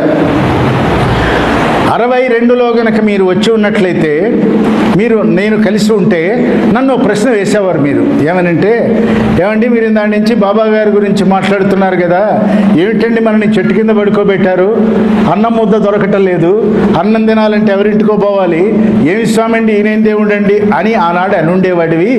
ఈవేళ అన్నీ ఏర్పడ్డ తర్వాత ఇవి అవసరమా అంటున్నావు. ఆనాడు ఆయనకు అవసరం లేదు, ఈనాడు ఆయనకు అవసరం లేదు. ఈవేళ ఏమంటున్నావు? ఐఎమ్ కంఫర్టబుల్, నేను వెళ్ళగానే నాకు రూమ్ తాళం ఇస్తున్నారు, ఫ్యాన్ ఉందా, ఏసీ ఉందా, గీజర్ ఉందా, నేను విఐపీని, నేను ఎమినెంట్ పర్సనాలిటీని, నాకు ఎక్స్క్లూజివ్గా ట్రీట్మెంట్, ఇవన్నీ మనం అడుగుతున్నాం. నీకు ఏం కావాలో ఏం అడిగితే అవన్నీ అక్కడ ఉన్నాయి. అంటే ఏమిటంటే ప్రపంచంలో భగవంతుడు మానవుడికి ముందు ఉపకారం చేస్తాడు. ఉపకారం అంటే అనుకూలం ఏర్పరుస్తారు. అనుకూలం ఉపకారం చేసిన తర్వాత పరమాత్మ ఉపదేశం చేస్తాడు. ఆయన జీవితం 86 ఏళ్ళు వచ్చేదాకా ఉపదేశమే చేస్తూ వెళ్ళున్నట్లయితే అవే చెట్లు, అవే పుట్టలు, అవే పాములు, అవే మనుషులైతే ఒక్కళ్ళం వెళ్ళేవాళ్ళం కాదు. ఏ దేశం నుంచి అక్కడికి ఎవరు వచ్చేవారు కాదు. సర్వ ప్రపంచాన్ని తన దగ్గరకు తీసుకురావాలి. సనాతనమైన ధర్మం అంటే ఏమిటో చెప్పాలి, దానికి నిరూపణ కావాలి. అంటే ఆయా దేశకాల పరిస్థితులకి, ఆ దేశంలో ఉండేవాడు జీవించే జీవన విధానానికి దగ్గరగా ఇవన్నీ ఏర్పడాలని సంకల్పించినందువలన ఈవేళ పుటపర్తి ఒక మహాద్భుతమైనటువంటి, అందరేదో వ్యాటికన్ లాగా, వ్యాటికన్ ఒక మతానికి సంబంధించింది, ఇది సర్వ మతాలకు సంబంధించినటువంటి పరమాద్భుతమైనటువంటి గొడుగు. ఇది ఎవరైనా అక్కడ వచ్చి కూర్చోవచ్చు, ఏ మతస్థుడైనా ధ్యానం చేసుకోవచ్చు, ఏ మతస్థుడైనా అక్కడ జపమాల తిప్పవచ్చు, ఏమీ లేకపోతే మౌనంగా ఉండవచ్చు, ఏదైనా చేయగలిగితే సేవ చేయొచ్చు. ఏది చేయాలన్నా నీకు ఒక వేదికని, ఒక భూమికని ఏర్పాటు చేశారు స్వామి. ఇది స్వామి అవతార వైభవంలో ఇది చాలా గొప్ప విషయం. ఇవాళ రేడియో సాయి మనం అనుకుంటున్నామే, అసలు ఒక రేడియో సాయి అనేది వస్తుందని కానీ, స్వామి ఉండగా స్వతహాగా స్వామి దాన్ని ఇనాగరేట్ చేస్తారని కానీ ఎవరు ఊహించలే. రాముడి కాలంలో టెక్నాలజీ లేదు, మైకులు లేవు, రామనామం ప్రపంచమంతా వినిపించింది. ప్రపంచం అంటే భారతదేశం. ఎలా వినిపించింది? By mouth. ఆ రామనామం చదువుకున్నాను, ఒంట్లో బాగుంది. రామనామం చదువుకున్నాను, చదువు వచ్చింది. నేను ఏది చేయాలన్నా పైన ఓంకారం లేదు, శుభం లేదు, శ్రీరామ అని రాసే ఉత్తరం రాసేవాళ్ళు. ఇవన్నీ ఎలా ఏర్పడిన జాతి ఒక వ్యక్తి నుంచి వ్యక్తికి పరంపరగా వేదాలు ఎట్లాగైతే ఇప్పటికీ వినపడుతున్నాయో అట్లాగే శ్రీరామనామం కానీ శ్రీకృష్ణనామం కానీ భగవంతుడి యొక్క నామరూప భావతత్వాలు కానీ ఇలా ఏర్పడుతూ వచ్చినాయి. కానీ స్వామికి తెలుసు ఇది ఆధునిక యుగం, ఇది కలియుగం, ప్రపంచం మొత్తం ఈ ప్రశాంతి నిలయానికి వచ్చింది. కానీ మళ్ళీ వాడు తన స్వస్థానమైన తన దేశానికి వెళ్ళాలి. ఆ వెళ్ళినప్పుడు ఇక్కడి నుంచి మాట వినపడాలి, ఇక్కడి నుంచి దృశ్యం కనపడాలి అని స్వామి సంకల్పించినప్పుడు ఏర్పడినదే వరల్డ్ స్పేస్లో వాళ్ళంతటా వాళ్ళు వచ్చి స్వామిని ప్రార్థిస్తే వరల్డ్ స్పేస్లో ఒక ఛానల్ ఇస్తే దానికి మా వాళ్ళు రేడియో సాయి అని పేరు పెడితే అది కొంతకాలం నడిచింది. అంటే స్వామి కాలాతీతమైనటువంటి ఒక ఊహ ఈ ప్రపంచానికి ఈ సత్యసాయి భగవానుడి యొక్క దివ్య వైభవం ప్రపంచానికి ఎలా అందాలంటే విశ్లేషణాత్మకంగా విశదీకరిస్తూ వినిపించాలి గనక ఆ మీడియం అవసరమైంది. ఆ మీడియంని స్వామి ఆనాడే సంకల్పించి ఏర్పరిచినప్పుడు ఆ రేడియో స్థాయిలో నుంచి ఈవేళ వరల్డ్ స్పేస్ రేడియో పోయింది. వరల్డ్ స్పేస్ లేదు, అది పోయింది. మొత్తం చుట్టేశారు. కానీ అది చుట్టబడిన తర్వాత కూడా 4 సంవత్సరాలు నిలబడిన ఒకే ఒక్క ఛానల్ రేడియో సాయి ప్రపంచం మొత్తం మీద. ఎక్కడ అన్ని ఛానల్స్ మూసిపోయి ఇది ఒక్కటే నడిచింది. తర్వాత స్వామి అవతార ప్రకటన, ఇందాక అవతార ప్రకటన రాముడు చేయలేదు, కృష్ణుడు అప్పుడు చేశాడన్నాం. మరి స్వామి 14వ ఏటే అవతార ప్రకటన చేశారు. అవతార ప్రకటన చేయటానికి ముందు తాను అవతారం తాను ఎవరో చెప్పారు. మే 23, 1940 నేను సాయిబాబాను అని ప్రకటించారు. అప్పటి వరకు ఆయన పేరు అది కాదు. ఎవరు ఈ సాయిబాబా? దక్షిణాపథంలో ఆయన పేరే తెలియదు, ఆంధ్రదేశంలో అసలు వినపడనే లేదు. నేను సాయిబాబాను అన్నప్పుడు అందరూ ఆశ్చర్యపోయారు. ఇది కాదు కదా, ఈశ్వరమ్మ గారు అబ్బాయి కదా, సత్యనారాయణ రాజు కదా, సాయిబాబా అంటాడేమిటి అని అనుకున్నారు. అదే సంవత్సరం అక్టోబర్ 20, 1940 అయ్యేసరికి స్వామి తన అవతార లక్ష్యం ఏమిటో చెప్పారు. ఎందుకు ఇప్పుడు మనం ఉన్నాం, జన్మ ఎత్తాం, మనం ఇది అవుతాము అని అనుకోలేదు. ఇలా అవుతాడు మా అబ్బాయి ఇంజనీర్ అవ్వాలి, డాక్టర్ అవ్వాలి, ఇంకోటి అవ్వాలని అనుకున్నది వాళ్ళు అనుకున్న ప్రకారం మనం అయినామో తెలియదు, మనం ఏదీ కాలేక ఇదైనామో మనకు తెలియదు, మొత్తానికి ఏదో అయినాం. ఇదే జరిగింది. కాబట్టి ఏదో మొత్తాన్ని జరిగింది. మరి స్వామి ప్రకటన చేశారు, వేదోద్ధరణ చేస్తానన్నారు. వేదోద్ధరణ అంటే వేదాలను ఉద్ధరించడం అని కాదు, వేద సంస్కృతిని కాపాడితే వేదం మనని కాపాడుతుంది. అందువలననే వేద పురుషుడు వేదమాత అని ఒక మాట. ఈ ప్రపంచంలో అంటే అన్ని కంట్రీస్ని కనుక లెక్కబెట్టినట్లయితే ఆ కంట్రీస్ నిండా ఎన్నో మందిరాలు ఉన్నాయి.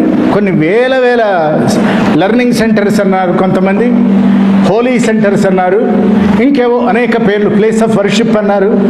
ఎంత మోడర్న్గా పెట్టినా ఇటువంటి ప్రార్థనా మందిరాలు ఎన్నెన్ని ఉన్నా ప్రతిరోజు ఈ ప్రపంచంలో సమయం పాలనం చేస్తూ సమయం తప్పకుండా వేదం వినపడేటువంటి ఒకే ఒక్క ప్రదేశం ప్రశాంతి నిలయం. ఒకే ఒక్క ప్రదేశం, ఇంకెక్కడా లేదు. వేదాలు అప్పుడప్పుడు వినపడతాయి, ఇది ఎప్పుడూ వినపడుతూ ఉంటుంది. కాబట్టి వేదోద్ధరణ అయింది, ధర్మోద్ధరణ అయింది, దీన జనోద్ధరణ అయింది, వాంగ్మయ ఉద్ధరణ అయింది. అన్నీ ఉద్ధరించారు స్వామి. ఉద్ధరించి స్వామి సుమారు 30 సంవత్సరాల వయస్సు వచ్చే వరకు ఆ దేహానికి జ్ఞానము కాండను పూర్తి చేశారు. పాత సనాతన సారథులు మీరు చదివితే స్వామి స్వయంగా రాసిన మాటలు, రచనలు కనుక చదివితే అది ఆయన ఆ వయస్సుకి చేయగలిగిన భావం కాదది.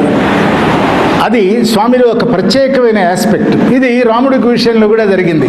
ఆయన 8వ ఏటనే యోగ వాసిష్టం విన్నాడు. కృష్ణుడు సందీపుడి దగ్గర నేర్చుకున్నాడు.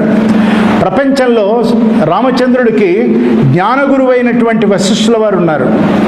అదే సమయంలో ఆయన ఒక బ్రహ్మర్షి. లోక గురువైన విశ్వామిత్రుడు ఉన్నాడు, ఆయన రెండవ బ్రహ్మర్షి. అంటే రామావతారానికి ఇద్దరు బ్రహ్మర్షులు గురువులైనారు. కృష్ణావతారంలో స్వల్పకాలానికి సాందీపుడైనాడు. షిరిడీ సాయికి వెంకూస అనేటువంటి ఒక ఆయన గురువైనాడు.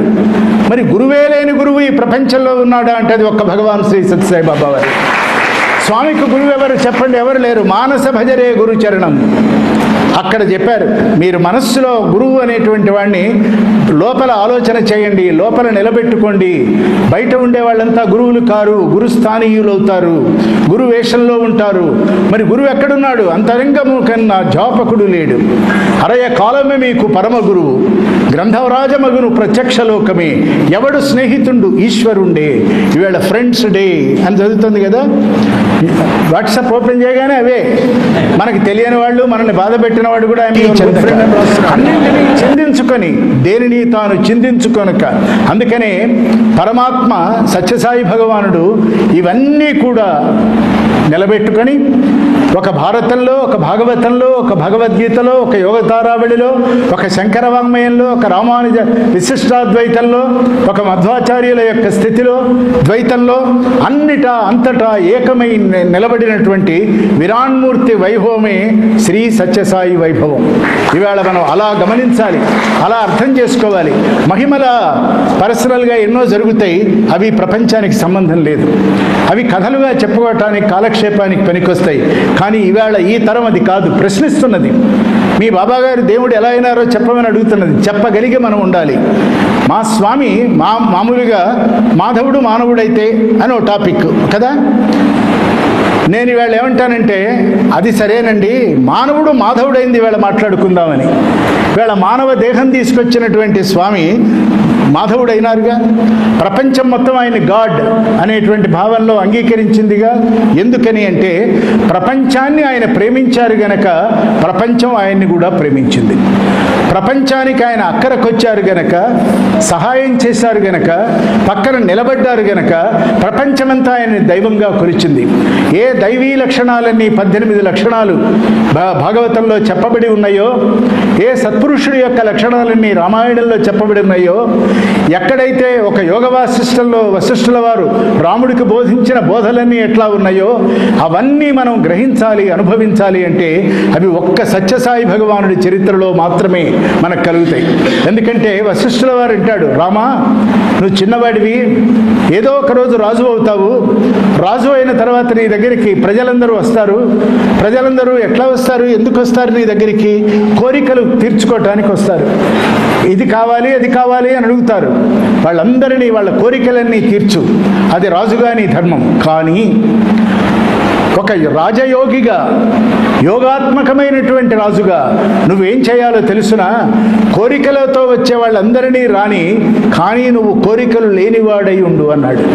కోరికలు లేనివాడై ఉన్నటువంటి అవతారమూర్తిని, గురుమూర్తిని నేను ఒక్క సత్యసాయి భగవానుల్లో మాత్రమే చూశాను. ఎందుకంటే ఆయన ఎవరి నుంచి ఏది ఆశించలేదు. నాకు ఇది కట్టండి, ఇది పెట్టండి, తీసుకురండి, అది పెట్టండి. మనమందరం వెళ్ళి స్వామి ఇచ్చేసామంటే సంతోషం అన్నారు. ఇది చేయలేకపోయినాను స్వామి, సంతోషం అన్నారు. అంటే ఈ వైరాగ్యాన్ని విభూతిగా మార్చుకొని ఈ వైభవంలో నుంచి మానవ జాతి ఎలా నడవాలో, మానవ జాతి ఎన్ని రకాలుగా నడవలసి ఉన్నదో, 60 ఏళ్ళు రాగానే కాడి దింపద్దు, అసలైన సిసలైన జీవితం అక్కడి నుంచి ప్రారంభమవుతుందని స్వామి 60 ఏళ్ల తర్వాత జరిగినదే అద్భుత చారిత్రం. ఎందుకంటే ప్రపంచానికి కావలసిన వరల్డ్ కప్ క్రికెట్ అప్పటి స్వామికి వయస్సు వచ్చేసింది దేహం ప్రకారం. ఈ జరిగినవన్నీ ఈవేళ ఏ ప్రాజెక్టులు అంటున్నామో ఆయన వయస్సులో చేయలే. 60 ఏళ్ళు దాటిన తర్వాతే అద్భుతం చేశారు. ఇది మనందరికీ గుణపాఠం. 60 ఏళ్ళు రాగానే అంతా అయిపోయింది, చల్లబడిపోయి కాళ్ళు చేతులు ముగించుకొని ఏమో కాటికి కాళ్ళు కాచుకుంటే అది వస్తుందా? పోయేనాడు ఆపగలుగుతాడా? అప్పటి వరకు పని చేద్దాం. పని చిట్ట చివరి వరకు స్వామి చేశారు, చేయించారు. అటువంటి స్వామి ఈవేళ మనకు ఆదర్శ మానవుడు మాత్రమే కాదు, ఆదర్శ పురుషోత్తముడుగా భావన చేయాలి. దానిని అట్లా మనం అనుభవించగలిగే స్థితికి మన మనస్సుని పైకి తీసుకుని వెళ్ళాలి. కాకపోయినట్లయితే భక్తుడుగా ఏమున్నది ఒక చోట అయిపోతాం. ఆయనకి మనకో బంధం ఏర్పడుతుంది. స్వామి దేవుడు అని నమ్ముతాం, నిజమే. కాదు, స్వామిలో ఉన్న ఈ మానవీయ కోణం కూడా ఉంది. మానవుడుగా కూడా ప్రవర్తిల్లాలి అంటే ఒక మాధవుడు మానవుడుగా ఈ ప్రపంచంలో ఎలా ఉండాలో రాబోయే యుగాలంటూ ఉంటే ఇంకా 4,27,000 సంవత్సరాలకు కానీ యుగం మారదు. అప్పటి వరకు ఇవన్నీ కూడా వినపడుతూ ఉంటాయి. ఇక కడగా 2 విషయాలు. ఒక ప్రధానమైన విషయం ఏంటంటే, ఏ అవతారమూర్తిదైనా సరే, ఏ సత్పురుషుడైనా సరే ఆ నామం కల్పాంతం వరకు వినపడుతుంది, యుగాంతం వరకు వినపడుతుంది. సత్యసాయి నామం కల్పాంత యుగాంతములు దాటి ఇప్పటికంటే ఇంకా ఎక్కువగా వినపడుతూ ఉంటుంది. ప్రశాంతి నిలయానికి నేను వెళ్ళొచ్చినప్పుడల్లా ఈ ప్రపంచంలో నేను ఎదుర్కొనే ఒకే ఒక్క ప్రశ్న, స్వామి లేరు కదా, ఇప్పుడు ఎలా ఉన్నది అని అడుగుతారు. నా అనుభవమే, నేను స్వామి దగ్గర ఉన్నాను గనక, స్వామిని పరదైవతంగా గురువుగా భావించాను గనక, నా అనుభవంలో నుంచి నేను ఎప్పుడు ఎటువంటి శంక లేకుండా చెప్పే మాట ఏమిటంటే, చాలా నిజాయితీగా స్వామి దేహంలో ఉన్నప్పటికంటే ఇప్పుడు చాలా బాగా జరుగుతున్నది, ఇంకా బాగా జరుగుతున్నది, ఇంకా ఎంతెంతో జరుగుతున్నది. ఎన్నెన్ని ప్రదేశాలు, ఎన్నెన్ని ఆమూల సౌధంబుదాపలన్నట్లుగా ఇక్కడికి వస్తామని, ఇక్కడ ఒక దివ్య మందిరం ఏర్పడుతుందని, మనందరం కలుసుకుంటామని మనం ఆలోచించామా? ఈ సంకల్ప శక్తి స్వామిది. కాబట్టి సత్యసాయి భగవానుడి యొక్క అవతార వైభవం అది వన్నెలీనటువంటి ఒక మహాద్భుతమైనటువంటి చరిత్ర ఇది. ఈ చరిత్రలో స్వామిని మనం చూడగలిగాం, స్వామిని దర్శించగలిగాం, స్వామిని స్పృశించగలిగాం, స్వామితో మాట్లాడగలిగాం, స్వామి ఆదేశ సందేశ ఉపదేశాలని జీవితంలో మనం కొంతైనా ఆచరించేటువంటి ప్రయత్నం చేయగలిగాం. ఈ ప్రయత్నం చేస్తూ చేస్తూ మనం మాత్రమే కాక మనందరం కూడా ఇవాళ ప్రధానంగా యువత, చిన్నవాళ్ళు 18 ఏళ్ళు రాకుండా, నిజానికి 8 ఏళ్ల నుంచి గనక స్వామి ఆవరణంలోకి వాళ్ళందరినీ రప్పించే ప్రయత్నం, ఎలాగైనా రప్పించే ప్రయత్నం ఈ సంస్థ, ఈ సమితి గనక చేయగలిగినట్లయితే ఈ సంస్థ సత్యసాయి భగవానుడికి ప్రతీకాత్మకంగా ఒక అంకోల వృక్షం వలె ఉంటుంది. అంకోల వృక్షం అంటే ఏంటంటే, చెట్టున పుట్టిన విత్తనం గాలికి ఎక్కడికో కొట్టుకుపోతుంది, ఎటో వెళ్ళిపోతుంది. మనలాగానే ఎక్కడో పుడతాం, ఎక్కడో పెరుగుతాం, ఎక్కడో ఒరుగుతాం, తెలియదు. కానీ అంకోల వృక్షంలో ఉన్న ప్రధానమైన అంశం ఏమిటంటే, ఏ విత్తనాలు గాలి వలన దూరంగా విసిరివేయబడతాయో మళ్ళీ అదే గాలి చేత ఎంత గాలి వీచినా ఈ అంకోల వృక్షం వైపు వచ్చి మళ్ళీ మూలంలో పడిపోతాయి అంకోల విత్తనాలు. అంటే మనం కూడా ఎక్కడికి వెళ్ళినా, ఏ దేశం ఎగినా, ఎక్కడ ఏ స్థితిలో ఉన్నా సత్యసాయి భగవానుడి యొక్క మూలంలోకి రావాలి. ఈ మందిరం ఆ అంకోల వృక్షం కావాలి అని నా కోరిక. ఇది అవుతుంది, ఇది అయి తీరుతుంది. ఎందుకంటే రాబోయే తరానికి నేను ఏ ఆస్తి ఇచ్చానో ఎవరికి అక్కర్లేదు. ఈ రాబోయే వారసత్వంగా నాకున్న భౌతిక సంపదను ఇవ్వగలనేమో తెలియదు. కానీ ఒక మహాభక్తి సామ్రాజ్యాన్ని ఈ ప్రపంచంలో స్థాపించి తాను ఏమీ కోరుకోకుండా తామరాకు మీద నీటిపట్టు వలె ఒక నిరామయ నిరంజన నికేతనమైనటువంటి స్ఫూర్తితో, మూర్తిమంతమైనటువంటి భావనతో అవతారమూర్తిగా సంచారం చేసినటువంటి స్వామికి ఈవేళ మనం ఏమి ఇవ్వగలము అంటే, స్వామికి మనం ఏమీ ఇవ్వలేము. ఇదే జవాబు. ఆయన ఏదన్నా ఇస్తే మనకి మళ్ళీ దాంట్లో కొంత మళ్ళీ వెనక్కి ఇవ్వగలం. కాబట్టి యువత గనక వస్తే, ప్రశ్నిస్తూ ఉంటే, శోధిస్తూ ఉంటే, తులనాత్మకమైన విశేషణాత్మకంగా గనక స్వామిని అర్థం చేసుకోగలిగితే ఒకటి జరుగుతుంది. అది ఏమిటంటే, స్వామి చెప్పిన మాటే, ఏ ఇంట భగవన్నామ సంకీర్తన ప్రతినిత్యము జరుగుతుందో, ఏ ఇంట నా చిత్రపటం ఉండునో, ఆ తరాన్ని మాత్రమే కాక వారి రాబోయే 21 తరాలను నేను కాచుకుంటాను, చూచుకుంటానన్నారు. అంటే మన తాతగారు శంకుస్థాపన చేసి పునాది వేసి బిల్డింగ్ కడితే ఇది మా తాతగారి ఆస్తి అని చెప్పుకుంటున్నాం. మనం ఒక మొక్క నాటితే మన తర్వాత తరం మా తాతగారు నాటిన మొక్క దానిలో మామిడి పండు అంటున్నాం. ఇవాళ స్వామి అన్నీ నాటి సంపూర్ణ పుష్ప ఫలప్రదమైనటువంటి ఒక వైభవాన్ని మనకిచ్చారు. ఇవాళ మనందరం కూడా యువతని, తల్లులందరూ కూడా మీ పిల్లల్ని తీసుకురండి, పిల్లలతో రండి. డిస్టర్బ్ చేస్తారని అనుకోకండి, చేయనివ్వండి. పిల్లలు డిస్టర్బే చేయాలి. వాళ్ళు డిస్టర్బ్ చేసినా మనం మాట్లాడగలిగితే మన సాధన పూర్ణం. అంతే కదా. అంతా నిశ్శబ్దంగా ఐడియల్ కండిషన్స్లో జీవితాలు ఉండవు. బయటికి వెళతాం, వర్షం వస్తుందో వేడి గాలి కొడుతుందో ఏమవుతుందో తెలియదు. కాబట్టి ఒక అనిశ్చితిలో ఉన్న ఈ ప్రపంచాన్ని నిశ్చిత వైపు తీసుకువెళ్ళాలి. ఏ వేదభూమి, పుణ్యభూమి, ధర్మభూమి, యోగభూమి, దైవభూమి అని మనం అనుకున్నామో అదంతా ఈ ప్రపంచంలో విత్తనాలు అన్ని ప్రదేశాలలో స్వామి వెదజల్లి వెళ్ళారు. వాటిని ఒక్కొక్క మొక్కని ఒక్కొక్క శాప్లింగ్ అంటాం. చిన్న మొక్కని కాపాడితే మొక్క మనకి నీడనివ్వలేదు, మొక్కకి పువ్వు పుయ్యదు, మొక్కకి ఒక కాయ కాయదు. కానీ ఆ మొక్కని సంరక్షించగలిగితే అది వటవృక్షమైనప్పుడు నీడ ఇస్తుంది, ఆకులు ఇస్తుంది, పూలు ఇస్తుంది, అన్నీ ఇస్తుంది, పళ్ళు ఇస్తుంది. మనం చేయవలసింది జస్ట్ ప్రొటెక్ట్ దట్ వైదిక ధర్మ which is demonstrated by Bhagavan over many decades of time. కాబట్టి ఈవేళ స్వామికి ఈ సత్యసాయి వైభవంలో మన కథలు దాంట్లో ఉండక్కర్లేదు, ఆయన కథ మనతో ఉంటే చాలు కదా. ఆయన కథ చదువుకోవటం అంటే దానిని పురాణం చదువుకున్నట్టే, దాన్ని భాగవతం చదివినట్లే. స్వామి లౌకిక భౌతిక వ్యవహారాలు నడిపించిన తీరు చూస్తే భారతం చదివినట్లే. అనేకమైన జ్ఞానకాండని ప్రదేశానికి, ప్రపంచానికి ఉపదేశించినప్పుడు అది నిజానికి భగవద్గీతే. ధర్మబద్ధమైన జీవితం గడపడానికి మనం గనక ప్రయత్నం చేసి ఆ దారిలో వెళ్ళగలిగితే అది రామాయణం చదివినట్లే. ఆ చాలు, ఆ వైనము స్వామి మనకు చూపించారు ఎలా ఉండాలో. చూడండి, మనందరం దైవాన్ని చూడాలి అంటే దేవాలయం దాకా నడిచి వెళ్ళాలి. ఒక తీర్థానికి వెళ్ళాలి అంటే ప్రయాణమై వెళ్ళాలి. గంగలో స్నానం చేయాలి అంటే కాశీ దాకా వెళ్ళాలి.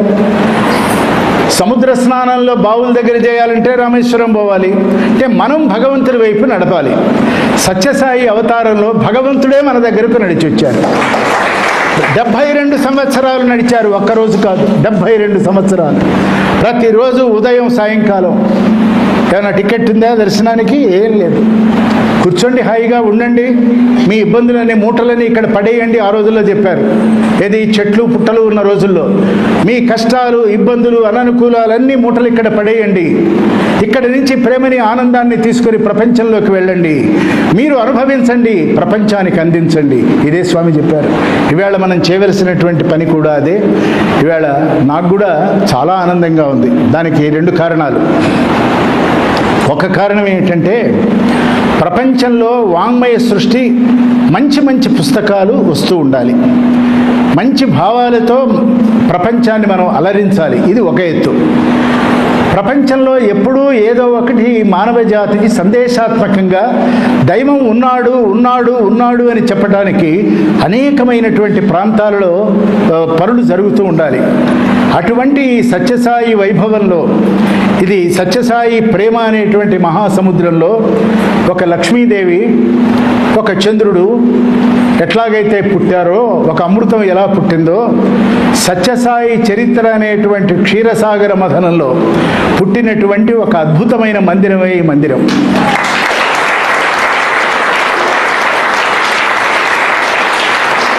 లేకపోతే ఇది ఇక్కడ వచ్చేది కాదు, ఇది ఇక్కడికి వచ్చేది కాదు. ఇది స్వామి భావనకి చాలా అనుగుణంగా పుట్టినటువంటిది. ఈవేళ బిల్డింగులు అన్నీ మిగతా స్వాముల వాళ్ళందరూ కూడా 18 ఎకరాలు, 50 ఎకరాలు, దాంట్లో చిన్న గుడిసె, లేకపోతే దాంట్లో వాళ్ళు ఉండటానికి ఏర్పాటు. ఇక్కడ ఏమీ లేదు. ఈ మందిరం మనదా అంటే మనది కాదు, మనది కాదా అంటే మనదే. అంటే మనది కాదు, మనది అని 2 ఎవరిదంటే మనందరం కలిసి ఇది స్వామి మందిరము, ఈ మందిరమే స్వామి, దీనికంటే భిన్నం లేదని, ఇది నిర్మించిన వాళ్ళు, దీనిలో పాల్గొన్నటువంటి వాళ్ళు, భాగస్వాములైనటువంటి వాళ్ళు అందరూ కూడా నిజంగా ధన్యత చెందిన జీవితాన్ని గడిపిన వాళ్ళు. ధన్యత్వము, శరణాగతి, సమర్పణము, వినయము, త్యాగము ఇవి లేకపోతే మందిరాలు ఏర్పడవు. మనకిది చాలు. చిన్నది, ఎప్పుడు స్మాల్ ఈజ్ బ్యూటిఫుల్. 20 ఎకరాలు దాన్ని సాకటంతోనే సరిపోతుంది. ఇది దీన్ని కాపాడుకుంటూ ఇక్కడ సనాతనమైనటువంటి స్వామి ధర్మాన్ని, స్వామి ఈ ప్రపంచానికి చూపించిన ప్రేమని, స్వామి ఈ ప్రపంచానికి రక్షగా నిలబడినటువంటి వైనాన్ని, విధానాన్ని, విద్యా విధానాన్ని, త్యాగాన్ని, ప్రేమని, ఎన్ని వైదిక గుణాలన్నీ ఉన్నాయో వాటన్నింటినీ కూడా ఈ మందిరం నుంచి ప్రారంభం కావాలి. శుభసూచకంగా నేను ఇక్కడ వస్తూ ఉంటే ఆదిత్య కారులో ఒక మాట చెప్పారు. ఇవాళ ఒక డ్రామా రిహార్సల్ జరుగుతుంది సార్ మన దగ్గర అన్నాడు. అప్పటికే నన్ను మనవాడిని చేసేసుకున్నాడు ఆదిత్య. అంటే మా మందిరంలో అనలా, అంటే మన మందిరంలో. నిజానికి అలాంటివన్నీ కళా సాంస్కృతిక వైభవం ద్వారా ప్రపంచానికి భగవంతుడి యొక్క తత్వాన్ని చెప్పాలి. ఆ దిశగా అనేక కార్యక్రమాలు జరగాలని. సమర్పణ అనేది ఒక ప్రత్యేకమైన కార్యక్రమం ఏం కాదు. దానికి నంబర్ పెట్టారు కనుక ఆ 66 నంబర్లో నాకు 65 దాటితే కానీ ఇక్కడికి పర్మిషన్ రాలే, వీసా రాలే. 65 జరగాలి. జరిగిన తర్వాత అంటే 65 నిలబడతాయి. స్వామికి తెలుసు. ఇవాళ చాలా ఆనందంగా ఉంది, సంతోషంగా ఉంది. ఎప్పుడు స్వామి గురించి మాట్లాడినా మనస్సు పరవశం అవుతుంది, మనస్సు వశమవుతుంది, స్వామి వశమవుతుంది. ఏ రకమైనటువంటి అననుకూలం ఉండదు. అంతేగాక స్వామి ఒక మాట చెప్పారు, చిట్ట చివరి మాట ఇది. ఎవరు ఆప్తులు అని అడిగారు ఒకసారి. ఎవరు నీ ఆప్తులు? ఇందాక స్నేహితుడు అంటే ఎవరన్నా, ఎవడు స్నేహితుడు? ఈశ్వరుండే. మరి ఆప్తుడు ఎవరు అని. ఎవరి కోసమైతే అందరూ వస్తారో, అందరి కోసమై ఎవరు నిలబడతారో అందరికీ వారు ఆప్తులవుతారు, వారికి అందరూ ఆప్తులవుతారు. ఈవేళ మీ అందరూ వచ్చిన కారణంగా మీ అందరూ నాకు ఆప్తులు. నేను మీ అందరి కోసం వచ్చాను కనుక నేను మీకు ఆప్తుణ్ణి. మీకు నాకు ఆప్తుడు, పరమాప్తుడు, పరమాత్ముడు ఎవరంటే భగవాన్ శ్రీ సత్యసాయి బాబా గారు. అంతే. ఈ విషయాలన్నీ పంచుకోవటానికి ప్రతి సాయంకాలము ఒక సాయికాలం అయిపోతున్నది. జీవితం హాయిగా గడిచిపోతున్నది. ఆ గడిచిపోతున్నటువంటి జీవితం పారమార్థిక దృష్టితో, పరమాత్మ భావనతో మనందరం కూడా అడుగులో అడుగు వేసుకుంటూ మన తర్వాత తరాన్ని కూడా చిటికెన వేలు పట్టుకుని నడిపించుకుంటూ వెళ్ళాలి. 12వ ఏట వెళ్ళినందువల్ల కలిగిన లాభాలన్నీ లాభాలే. ఈశ్వరుడి దగ్గరికి వెళ్ళటం అనేది మనం వెళితే వెళ్ళం, వారు రప్పించుకుంటారు. అలాగే ఈవేళ మనం మన పిల్లల్ని 8 ఏళ్ళు 5 ఏళ్ళు రాకుండా కూడా ఆ పిల్లలు బాలలందరూ కూడా బాల వికాస్ అంటే బోధ చేయటం కాదమ్మా. బాల వికాస్ అంటే పరమాత్మ అంటే ఏమిటో చెప్పాలి. బాల వికాస్ అంటే వేదం అంటే ఏమిటి, భారతం అంటే ఏమిటి, భాగవతం అంటే ఆ శ్లోకం ఏంటి, పద్యం ఇది కాదు. స్వామి అంటే ఏమిటో వాళ్ళకి చెప్తూ ఇవన్నీ కూడా చెప్తూ ఉండాలి. ఇవన్నీ మా చలంగారు 3 నాటకాలు రాస్తాడు ఇప్పుడు, అన్నీ నాకు తెలుసు. 3 ఇవి ఒకటి కాదు. ఈ విషయాలన్నీ రాయాలని. అలాగే చలంగారు కూడా మాకు చాలా ఆప్తులు, చిరకాల స్నేహితులు. అలాగే ఉత్సాహం ఉరకలు వేసే ప్రకాష్, అలాగే మా ఎంఎం కృష్ణ గారు, మిగతా వాళ్ళందరూ మీరందరూ పేర్లు తెలియకపోయినా మనదందరిది ఒకటే కులం, అది శ్రీ సత్యసాయి కులం. కులం అంటే సమూహం అని. మనందరం కూడా ధర్మబద్ధమైన జీవితాన్ని గడుపుదాం, ప్రశాంతంగా ఉందాం. ఈ ప్రాపంచిక ఆకర్షణలు మనల్ని, ఆకర్షణ అంటే అగ్ని శలభాన్ని మిడతని లోపలికి లాక్కున్నట్టుగా లాక్కుంటుంది.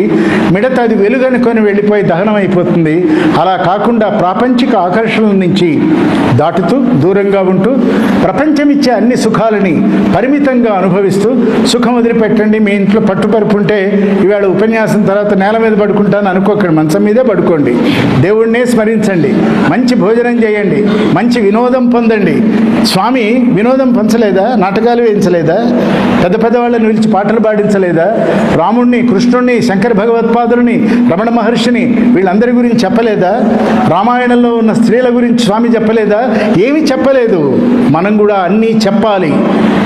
చెప్తూ ఇవాళ ఇంకొక మాట, ఈ క్షణాన పుట్టిన మాట ఏంటంటే, ఒక తరం మాట్లాడుతూ ఉంటుంది. తర్వాత ఏమిటి? అథాతో బ్రహ్మ జిజ్ఞాస. వైజాగ్లో ప్రయత్నం చేశాను. కానీ ఈ మందిరానికి వచ్చిన తర్వాత నాకు కలిగిన ఒక అనుభవం ఏంటంటే, ఈ ప్రదేశం నుంచి సత్యసాయి భగవానుడికి దూతలు తయారు చేయాలి మనం. we must bring out the best out of the youth. వాళ్ళలో నుంచి బెస్ట్ స్పీకర్స్ని మనం తయారు చేయాలి. వాళ్ళని మాట్లాడించాలి. తప్పులు చేయనివ్వండి, సరిదిద్దాలి. మన్నించండి. ఆదరణగా దగ్గర తీసుకోండి. తోరణం కట్టేవాడు కడుతూ 77 ఏళ్ళు వస్తే వాడికి ఏం మిగలదు. కాబట్టి బాల వికాస్ అనే దాంట్లో వీళ్ళందరినీ తీసుకురండి, యువతని తీసుకుని రండి, కాలేజెస్కి వెళ్ళండి, మంచి మంచి స్పీకర్స్ని తయారు చేద్దాం. అది ఉపన్యాసం ఒక కళ కాదు. స్వామి చెప్పారు, స్పీకింగ్ ఈజ్ అన్ ఆర్ట్ అని ఒక ఆయన అంటే వెంటనే స్వామి అంటారు, అవన్నీ కూరేవి, ఉపన్యాసం అంటే కూరుట. మాట్లాడటము, భగవంతుడి పరమైనవి మాట్లాడటం అంటే అవి ఊరుట, ఊరుతూ రావాలి, కూరితే రాకూడదు అని చెప్పారు అచ్చ తెలుగులో. కూరటం అంటే మన దాంట్లో అంటే వీళ్ళ కంప్యూటర్లో పంపు చేస్తాం, మళ్ళీ అది రిఫ్లెక్ట్ అవుతుంది. అలా కాకుండా ఈ మందిరం చేయవలసిన 2-3 పనులలో నాకు తోచినవి ఇది చేయగలదు అని. ఎందుకంటే అందరు ఉన్నారు, మీ BHL కూడా దగ్గరే ఉంది. అన్నదమ్ముల వలె, అక్క చెల్లెళ్ల వలె, స్వామి యొక్క బిడ్డల వలె ఇటువంటి ఉదారపూర్వకమైనటువంటి ఆశయం కోసం మంచి స్పీకర్స్ని తయారు చేద్దాం. స్వామిది అందరూ శత జయంతి అంటున్నారు. నాకది సత్యసాయిది శత జయంతి కాదు. శత జయంతి అంటే 100 ఏళ్లే. మనం ఎక్కడో కృతయుగం నుంచి మాట్లాడుకుంటూ వచ్చాం. ఇది సత్యసాయి శక జయంతి, ఇది సత్యసాయి శకం. ఈ శకంలో స్పీకర్స్ కావాలి, మంచి స్పీకర్స్. అంటే మనకు నచ్చినవాడు, మన ఫ్రెండు, మా వాడెవడు వస్తే శాలువా కప్పుతారని వాళ్ళు స్వామికి కైంకర్యం చేసి, స్వామిని అధ్యయనం చేసి, దానికి 2 ఏళ్లే టైం ఉంది మనకి. ఆ 2 ఏళ్లలో ఈ ఒక్క ఏడాదిలో మీరు 10-15 మంది కంటే ఎక్కువ పెట్టుకోకండి. 15 మందిని మీరు ఇక్కడ జమ చేయండి. నేను నా అంతటా నేను వచ్చి అందులో సెలెక్ట్ చేసి వాళ్ళకి ఎలా ట్రైనింగ్ ఇవ్వాలి అవన్నీ కూడా మనందరం కూడా మాట్లాడుకొని చేద్దాం. ఇది స్వామికి నిజంగా మనం చేయగలిగిన మహోదారమైనటువంటి నివాళి. ఎప్పుడు ఆయనే మాట్లాడతారా, ఎప్పుడు ఆయనే పాడతారా? లీడ్ సింగర్స్ అని ఉంటారు మనకి. లీడ్ సింగర్స్ ఇంకోండి పాడనివ్వరు కదా. వాళ్ళ చివరికి 75 ఏడు వస్తుంది, శంకరా అనలేడు కానీ నేనే అంటానంటాడు. అలా కాదు, అలా కాకుండా అలాగే కన్వీనర్లు, ప్రెసిడెంట్లు వాళ్ళది కూడా గోల్ ఉంది. వాళ్ళు కూడా ఆ టైంలో, వాళ్ళ టైంలో కొన్ని అద్భుతాలు జరిగిపోతాయి. అది స్వామి వాళ్ళ ప్రవృత్తిని బట్టి అనుగ్రహిస్తారు. ఆ టైంలో అందరూ మారుతూ ఉండాలి, అందరూ చేస్తూ ఉండాలి. అందరూ old order change at yielding place to new, అంతే కదా. ప్రపంచం మారుతూ ఉంటుంది. మారకుండా ఉంటే మన కృతయుగంలోనే ఉండేవాళ్ళం, ఇంకా అడవుల్లోనే కందమూలాలు తింటూ ఉండేవాళ్ళం. మార్పు వచ్చింది, మార్పు రావాలి. స్వామి శత జయంతి నాటికి మీరు ఈ మందిరానికి ఏం పేరు పెట్టుకున్నారో నాకు తెలియదు. ఈ మందిరం నుంచి కనీసం 5 స్పీకర్స్ రెడీ కావాలి. ఆ 5 ఎటువంటి వాళ్ళు వస్తారో స్వామి ఆల్రెడీ హీ సెలెక్టెడ్. చూద్దాం. అటువంటి మంచి భావనను మీ అందరితో పంచుకునే ఈ అవకాశాన్ని కల్పించినటువంటి స్వామికి, అలాగే ఇక్కడికి ఖచ్చితంగా రావాలి, వెళ్ళాలి, మన వాళ్ళందరినీ కలుసుకోవాలి అనేటువంటి నా స్వీయ భావనకి, అలాగే అన్ని అననుకూలాల నుండి, లేకపోతే ఆదివారం సాయంత్రం ప్రత్యేకంగా ఏవో చిన్న చిన్న పనులు ఉంటాయి, అన్నీ వదిలిపెట్టి ఇంతమంది ఇక్కడికి చేరుకొని ఇంతసేపు చెప్పినవన్నీ విని శ్రద్ధాళువులై విన్నందుకు మీకు, మీ అందరికీ, అంతేగాక స్వామి మాటల్లోనే మన అందరి రాబోయే 21 తరాలకు స్వామి రక్షయ్య నిలుచుగాక అని మంగళాశాసనం చేస్తూ సాయిరాం.